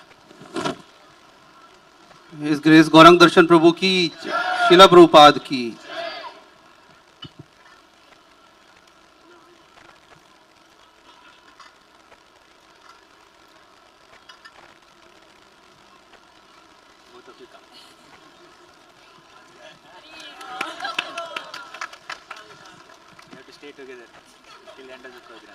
Hare Krishna. So what a wonderful nectarian class. And so thank you very much, Prabhu, for taking us in the nectar of ocean.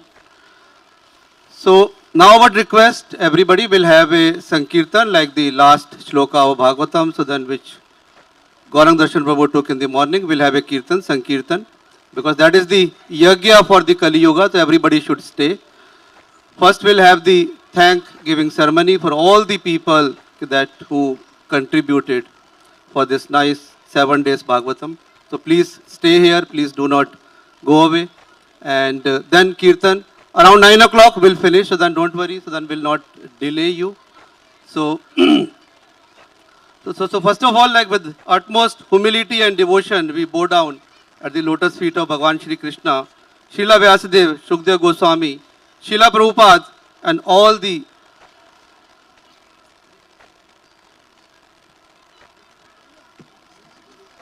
Let's let him speak.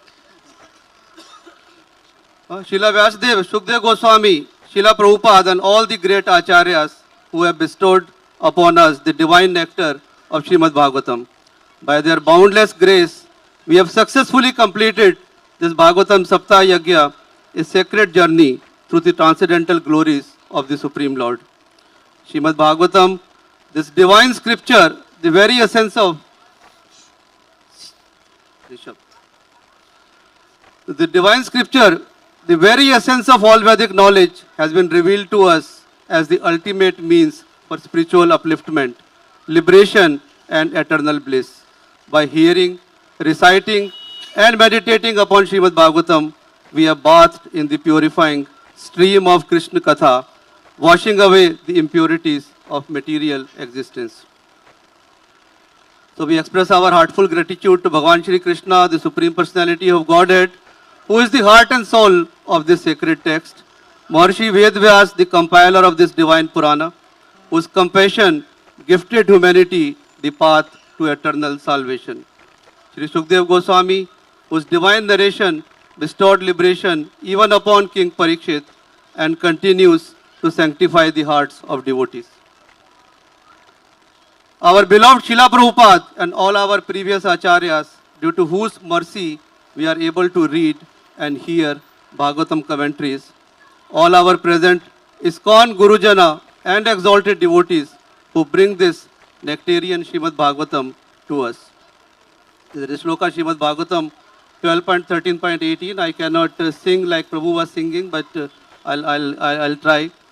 Srimad Bhagavatam Puranam Amalam Yad Vaishnavam Priyam Yasmin Param Hamsyam Ekam Amalam Jnanam Param Giyate Tatra Jnana Virag Bhakti Sahitam Nash Karmyam Aviskritam Tash Srinavan Supathan Vicharan Paro Bhaktya Vimuchyan Nara. So what this shloka says is that Srimad Bhagavatam, which is the Amal Puran, a spotless Puran, and it is very, very dear to all the Vaishnava devotees. And why it is dear to the Vaishnava devotees? Because it tells about the Param Hamsas, and Param Hamsas, the pure and transcendental knowledge about the Param Hamsas, Srimad Bhagavatam gives. And what else it gives? So then, after hearing Srimad Bhagavatam, so what happens? The Gyan, Vairagya, Bhakti, and Nashkarmya. So these things we all get. So we get Gyan, we get Vairagya from the material, the material things. We get Bhakti, and we get Nashkarmya, that no attachment to the material things. And what happened? That isko Shrinvan, Supatan and Vicharan. So then three things when we hear, when we chant and we hear in the midst of the devotees, then what happened? Vimuchi and Narasu. So then that gives us liberation from this material world. So that's the glories of Srimad Bhagavatam which we have been hearing. So now we would first of all would like to glorify our speaker, His Grace Gauranga Darshan Prabhu.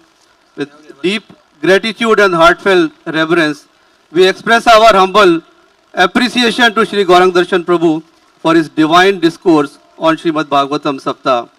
In the tradition of great Bhagavata Acharyas, Prabhuji has illuminated the nectar of Bhagavatam in a way that has enlightened, inspired and transformed the hearts of all listeners. So a scholar of Bhagavatam, Shri Gauranga Darshan Prabhu, exemplifies the true essence of a Bhagavad speaker, not just by his deep spiritual knowledge, but by his unparalleled devotion, humility, and ability to connect with seekers of all backgrounds. His explanations are filled with wisdom, clarity, and practical application, making the profound truths of Bhagavatam accessible to all. Through his compassionate and scholarly presentation, Prabhuji has fulfilled this divine instruction by spreading the glories of Bhagavatam far and wide. So embodiment, Prabhu's embodiment of Bhagavatam's teachings, Srila Prabhupada often emphasized that the real qualification of a Bhagavad speaker is not just scriptural knowledge, but living the teachings of Bhagavatam. Prabhuji's life and character reflect the qualities of a true devotee, deep humility and dedication to Guru and Krishna, unwavering commitment to Vedic wisdom and its practical application, a natural ability to engage listeners of all ages. We saw the children class, youth class, adults class, with profound yet relatable storytelling, a heart filled with compassion, wisdom and selfless service. He truly embodies the verse. Srimad Bhagavatam is the ripened fruit of Vedic wisdom, and he has described its sweetness to all. So Nigam Kalpatrum, Galitam Phalam. So then Srimad Bhagavatam is nectar, but when it is heard from the pure devotees like Gauranga Darshan Prabhu, it becomes more sweet.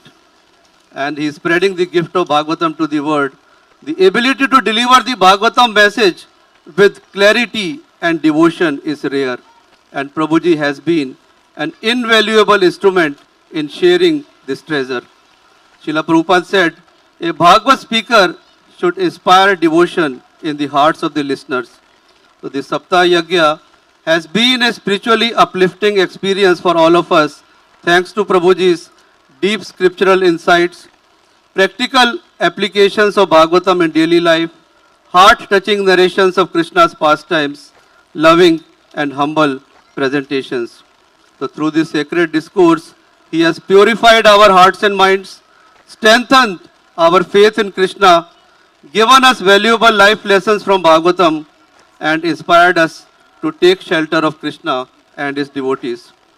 So, Gauranga Darshan Prabhu, we are eternally grateful for your divine association and enlightening discourses. Your service to Srimad Bhagavatam and the Vaishnava community is truly inspiring. We humbly pray that may Shri Guru and Gauranga always bless you with strength, wisdom and inspiration. May your glorious efforts in spreading Bhagavatam continue to touch millions of lives. May you always be surrounded by pure devotees and divine service. May we have the opportunity to hear from you again and again. So our deepest pranams to your Guru Maharaj, His Holiness Radhanath Swami. Our humble obeisances and thanks to His Grace Gauranga Prabhu, who facilitated your visit to Damodar Desh, and prostrate obeisances to your parents who gave birth to this wonderful soul. On behalf of all assembled devotees, we express our deepest gratitude and offer our humble obeisances at your lotus feet.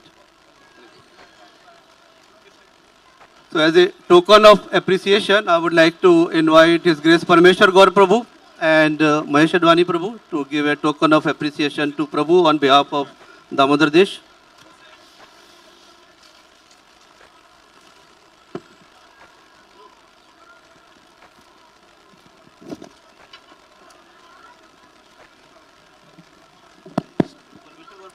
Hare Krishna.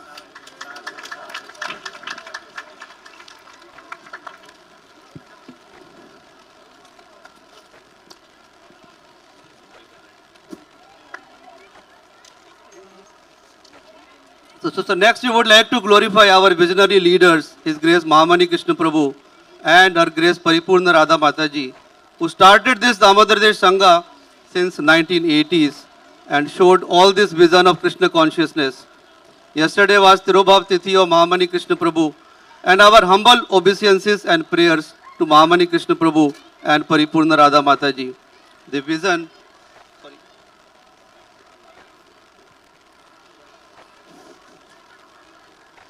vision is continued to be taken and expanded 100 times by our visionary leaders, His Grace Shri Vallabh Prabhu and Her Grace Siddhacharu Mataji, who are Mahabhagavatas and have shown how to lead a Krishna conscious life and how they have engaged disciples of 22 gurus here in Damodar Desh, serving together, and we all are able to progress in bhakti and various services required to run the programs, and DDY programs are growing larger and larger each day.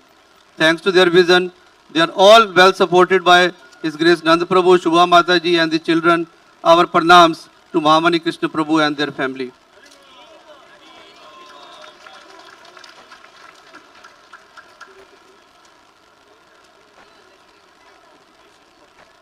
So next, we extend our heartful appreciation to Mahesh Gaur Govind Prabhu and his complete family for their noble and selfless service in hosting this sacred Srimad Bhagavatam SAPTAHA Yagya.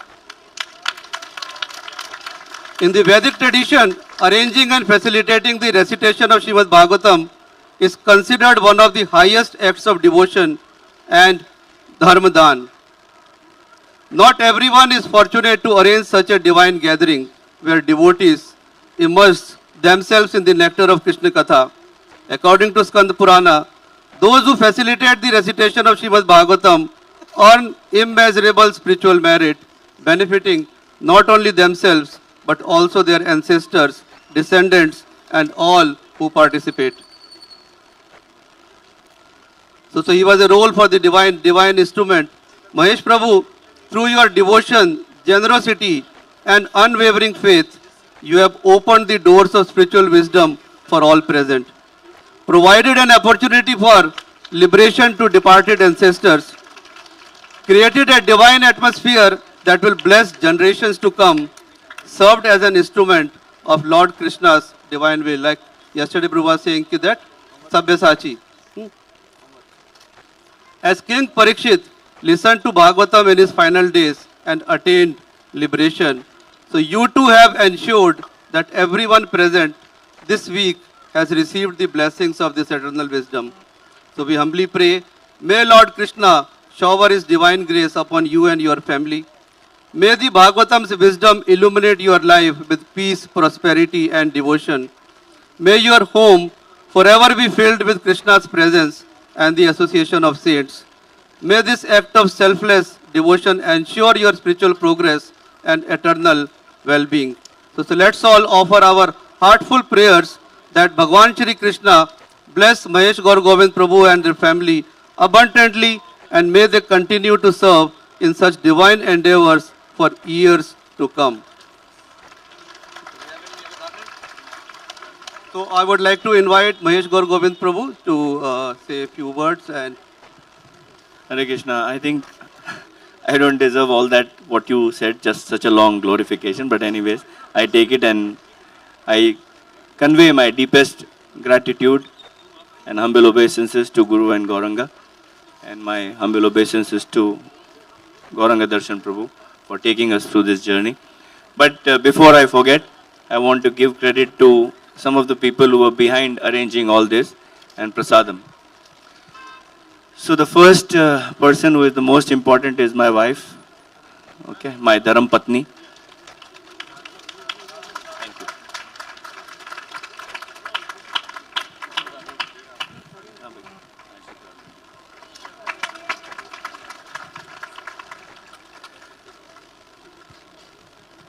The second is, of course, my daughter Pallavi and my son Sanjit.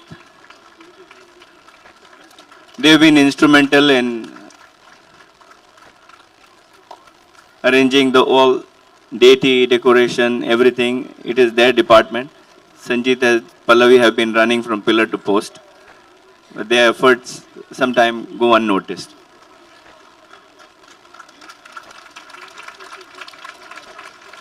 Also, I would like to thank my deep gratitude to my home, my team, my home staff, who have been working tirelessly.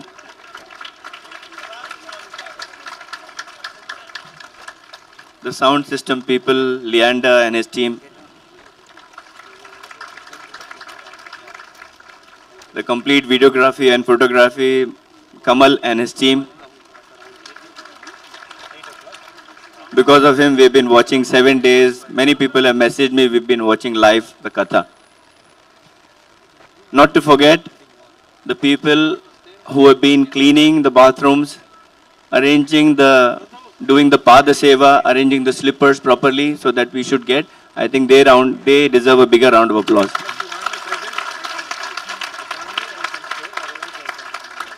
Last but not the least, people who are outside, the security guys, the valet drivers, who have been tirelessly working round the clock.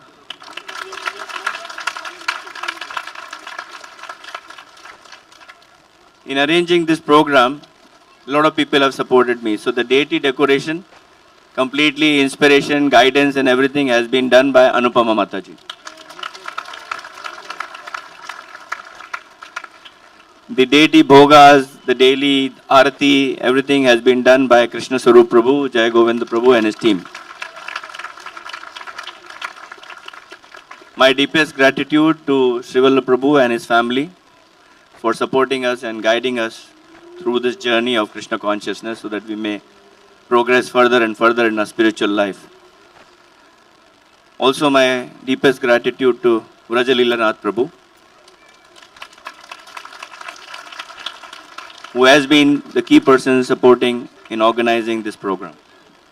There are many other devotees. If I have forgotten their names, please forgive me. I humbly beg your obeisances. I bow down and offer my obeisances. Thank you so much, everyone. God bless you all. And may you all progress in this journey of Krishna consciousness further and further. May Guru and Gauranga help you to achieve greater heights in your spiritual journey. Thank you very much. You want to say something? Thank you. Hare Krishna. We're going to have some kirtan for some time. But before that, I have one announcement to make. These Bhagavatam books that are here, which have been with us through the SAPTAHA, are going to be bought out there. Some of the youth, can you please get up, go get those books and take them through the crowd and give everybody an opportunity to touch the Bhagavatam book. My request to those, I want to just say two things here. Still announcements are, Thanksgiving is not over. I want to say two things here. First, if you learn how to take away or steal something, that's one point. Second is how you learn to invest and what is true investment. Braj Prabhu? Manish, thank you. The first book that we got, Mahamani Prabhu, he flicked it from somebody's house. Do you know? The first Bhagavad Gita book we got, we flicked it from somebody's house. They gave it to us, but it became permanently ours. We never gave it back to us. These books are time bombs. Don't miss these books. Very, very important. Just get the opportunity to touch these books. That's wonderful in itself. But better still is buy a book. One visit to Govinda's with your family will mean 750 dirhams. Next day, that will go out of your system. But if you put this 750 dirhams, whether you read or not, your next generation, when they are in a dip, they will read it. Or your pota will come and scribble on the page. And that is also service to the Lord. This will go multiple generations. It's an asset which will survive beyond you. Srimad Bhagavatam ki. Don't miss. These books are coming your way. I request people who don't have Bhagavatam books to definitely touch this book and take its blessings. But beyond that, go ahead, take an order for this book. Nobody makes any money out of this. We are pushing you out of love for you. After 7 days of hearing Prabhu, what are you going to do for the next few days? Empty zone, take the books and they will fill your time. Thank you. Hare Krishna. Hare Krishna. Thank you, Nandkumar Prabhu. So then today, okay. So there is a phone which is found if somebody has lost his phone. I don't know whether it is mine. No, I have. So then there is a iPhone which is lost. Please collect from the audio team. Hare Krishna. So today we completed our first session of the Bhagavatam also in the NBS, and I would like to invite few Bhagavatas, Parmeshwar, Gaur Prabhu and Geeta Mataji, Tulsi Govind Prabhu, Parmanand Prabhu, Jai Govind Prabhu, Jagjiva Jagannath Prabhu, Parmanand Krishna Prabhu. So then they are the pioneers.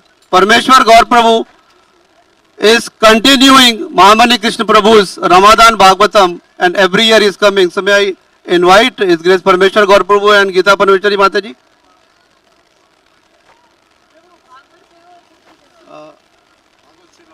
Vidyagati, can you call Parmeshwar Prabhu and Mataji? No noise, no messing around. So we completed today, and Tulsi Prabhu, Jai Govind Prabhu, Parmanand Prabhu. So please come. So today we completed in the morning NBS. So this first session of complete Srimad Bhagavatam, and then now to give a big applause for all these Bhagavatam, Mahabhagavatams, so then who are taking this Bhagavatam Seva across so many people.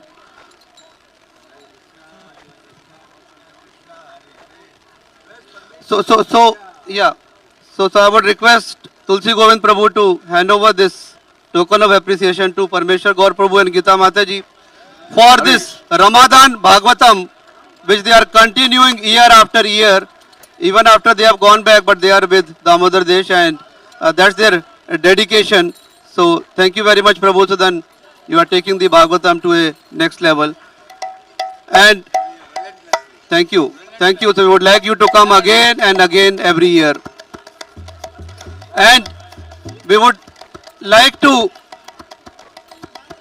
thank all the NBS, Sevadari NBS program was started by Tulsi Govind Prabhu and around 12 or 15 years back. Around 18 years back, and today we completed the first Satra of the Srimad Bhagavatam, and from tomorrow or day after we'll start again in Hindi and English. So, Jai Govind Prabhu. Jai. Hare Krishna. Jai Govind Prabhu. We have a token of appreciation for Tulsi Govind Prabhu.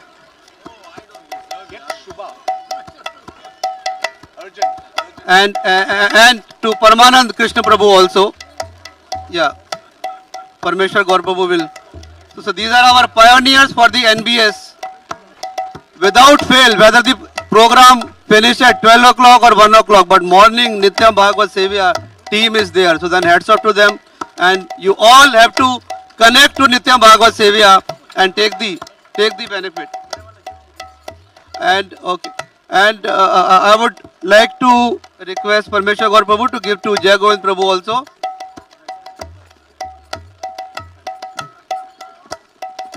Jai Govind Prabhu is a stalwart for our bhakti courses to be taken, and we are missing Jagjiv Jagannath Prabhu, who has been nicely taking care of Prabhu, Gauranga Darshan Prabhu, and Gauranga Darshan Prabhu appreciated.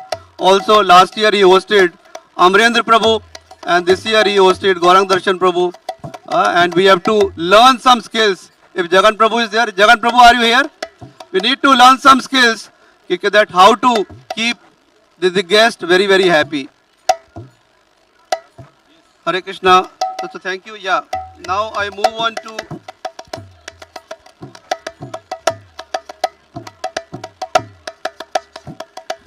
we have a NBS, Nityam Bhagavad Sevya, appreciation of all the devotees on Sunday, 2 o'clock at Regent International School. So everybody please join. And before that, we'll have a lecture of Gauranga Darshan Prabhu, 7 Oceans of Krishna. So please everybody come to Regent School on Sunday from 11 o'clock onwards. This time the lecture is early, 12 to 1. Hare Krishna, can I have little silence? And then our appreciation to all our patrons who have been helping to make this the Bhagavatam Saptaha possible again and again. And we always pray for these exalted devotees whose pictures are here. And I can...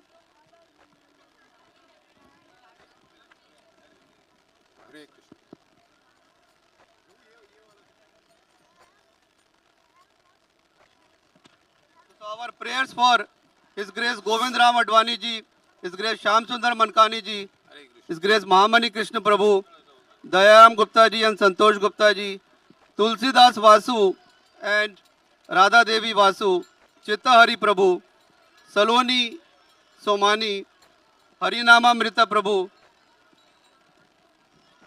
Rasika Charan Prabhu and Kaushalya Mataji, Vijay Gulab Rai Gidwani ji, Mohinder Pal Talwar ji, Sunita Ramach,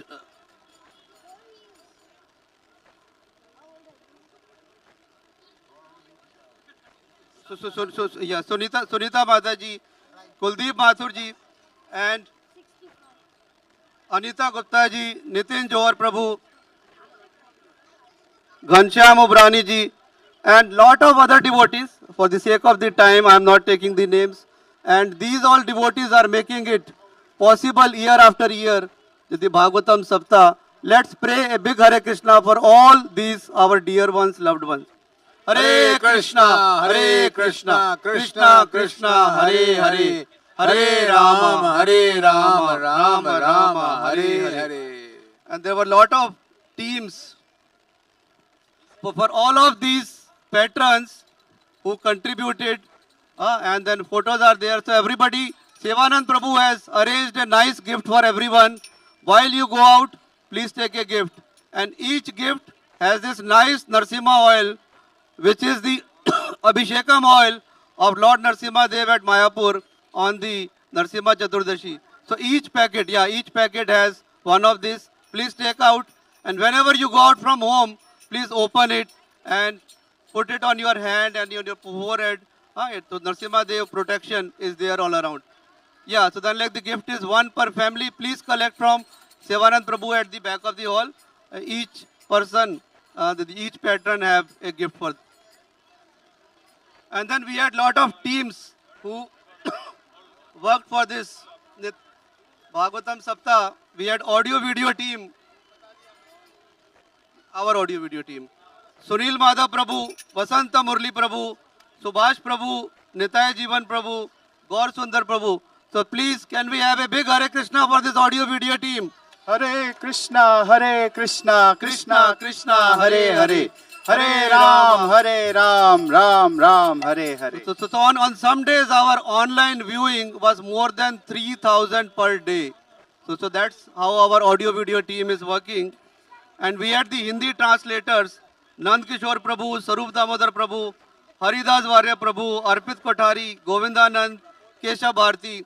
So big hats to them, hearing and simultaneously translating in Hindi. And everybody did a wonderful job. So then like, this is not easy, but let's pray and then let's chant Hare Krishna for all these translators. Hare Krishna, Krishna Krishna, Hare Hare. Hare Rama, Rama, Hare Hare. Altar team, like Mahesh Gaur Govind Prabhu's family, and plus Jai Govind Prabhu, Parmeshwar Gaur Prabhu, Krishna Sarup Prabhu. So they were making altar ready. They were having sankalpa for each and every patron. Poster making by Malini. Database compilation by Nand Kishore Vashisht and Neha Vashisht. Welcome sitting arrangements by Dhanika Mataji, Vidyagati Prabhu, Jayant Prabhu. Also bus coordinator by Vidyagati Prabhu. Booklet making Jagjiva Jagannath Prabhu, Haridas Vare Prabhu, Nitin Singla Prabhu, Abhay Nitai, Nand Kishore Prabhu and Harish Prabhu. Collection team Sevanand Prabhu, Rahul Agarwal Prabhu, Nand Kishore Vashisht. Book distribution, we had a Nekatma Prabhu, can we have how many books we distributed during the Bhagavatam Saptah? So we had a very nice book distribution team headed by Nekatma Prabhu, Vivek Prabhu, Radhika Mataji, Sabri Prabhu, Sevanand Prabhu, Shobhit Prabhu, Suraj, Vijay Sharma, Jigar, Rupanuga Prabhu, and Balaji Prabhu and Alga Balaji Mataji. Prashadam team, Prashadam every day came from My Govindas and coordinated by Purnanand Shyam Prabhu, Narottam Krishna Prabhu, Madhav Prabhu. We had wonderful children classes so that they do not disturb us, headed by Vraj Mandli Mataji and so many other Matajis. Let's chant a big Hare Krishna for all these wonderful devotees who made a wonderful experience for all of us to have the nectarian Srimad Bhagavatam Katha. Hare Krishna, Krishna Krishna, Hare Hare. Hare Ram, Ram Ram, Hare Hare. Kirtan and Bhishma Stuti by all our Deva Bhakti class children. And the most important thanks to all the wonderful audience, because all these arrangements is done for you. If the audience is not there, then all these arrangements will not have any meaning. So let's chant a big Hare Krishna for all the devotees and listeners who with unwavering faith and devotion immersed themselves in the ocean of divine nectar. So let's chant a big Hare Krishna for all the attendees. Hare Krishna, Hare Krishna, Krishna Krishna, Hare Hare. Hare Ram, Ram Ram, Hare Hare. I'm sorry if I have not taken any name, and Srimad Bhagavatam Grantharaj ki jai, Srila Prabhupada ki jai. Hare Krishna devotees, I want to make one announcement. See, Prabhu has glorified everyone, but big thanks to Rajlila Prabhu. From last 3 years, we have taken this Bhagavat Saptaha to the different level. So this is the third consecutive year. First year we had His Holiness Vrindavan Chandra Maharaj, Sarvabhauma Prabhu. Second year was Amrendra Prabhu. This year is Gauranga Darshan Prabhu, and many more is going to come. So a big Haribol to Rajlila Prabhu and Sham Mohita Mataji. And of course, we all came 1 week and we are enjoying the session. But Prabhu is working, he's already started working for the next year. That is the kind of, dedication Prabhu has got. Please. So Hare Krishna, so then like all glories goes to my father particularly, who inspired us to have this Bhagavatam Saptah. So we were finding very difficult that how to arrange the Bhagavatam Saptah. He was ill. I just asked him that suppose something happens, what you would like me to do? And he said, within 1 year of my death, arrange a Bhagavatam Saptah. That's how this Bhagavatam Saptah started. And Shivala Prabhu said that I am struggling to host this, to have this Bhagavatam Saptah for 10 years after his father's passed away. And thanks to Mahesh Gaur Govind Prabhu, he said, why don't we do in Dubai? And that's how this Bhagavatam came. And but we never expected that this Bhagavatam Saptah will go to such big extent. More than 700, 800 devotees attending the Bhagavatam Saptah year after year. So not thanks to me, so then this thanks to my father and then Shivala Prabhu and Mahesh Gaur Govind Prabhu that who are the pioneer for arranging this Bhagavatam Saptah. So let's chant a big Hare Krishna. Hare Krishna. Krishna Krishna, Hare Hare. Hare Ram, Ram Ram, Hare Hare. So now, like the Bhagavatam is not complete without the Harinam, Nam Sankirtanam, so then which we heard in the morning. So then we'll have a Nam Sankirtan, everybody. Let's participate. This is the Yagya for Kali Yuga. So let's immerse ourselves in this Yagya for 15 minutes without having any attention anywhere. And Prashadam still will be there. Don't worry, we have Prashadam for everybody. Hare Krishna. Thank you, everybody. We have program with Gauranga Darshan Prabhu tomorrow at our old hall, Sindhi hall, 5 to 7. And the topic is beauty of Sundarkand. Everybody be there 5 o'clock like you are coming here. 5 to 7, Prabhu will speak on the Ramayana. On Sunday, Prabhu has 2 programs, one with the children 11 to 12 at Regent School, and second 12 to 1 in the main Regent School hall topic is 7 Oceans of Krishna. So this time program at Regent School is 12 to 1. Please note it will not delay, and 12 to 1 you all have to be there. And children, teenagers 11 to 12. And we'll have lot of books, new books from Prabhu which will be arriving tomorrow.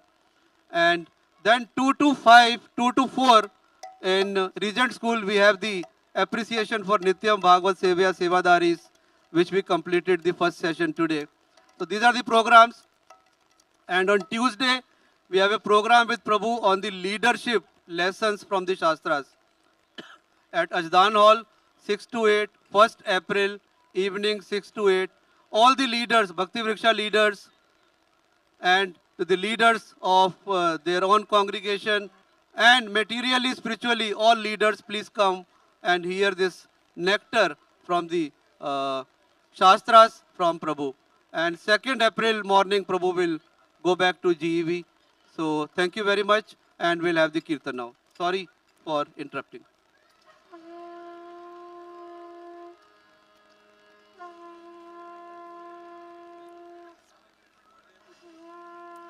Hare Krishna. Okay, Hare Krishna. Hare Krishna. Hare Krishna. Krishna Krishna. Hare Hare. Hare Rama. Hare Rama. Rama Rama. Hare Hare. Hare Krishna. Hare Krishna. Krishna Krishna. Hare Hare. Hare Rama. Hare Rama. Rama. Hare Hare. Hare Krishna. Hare Krishna.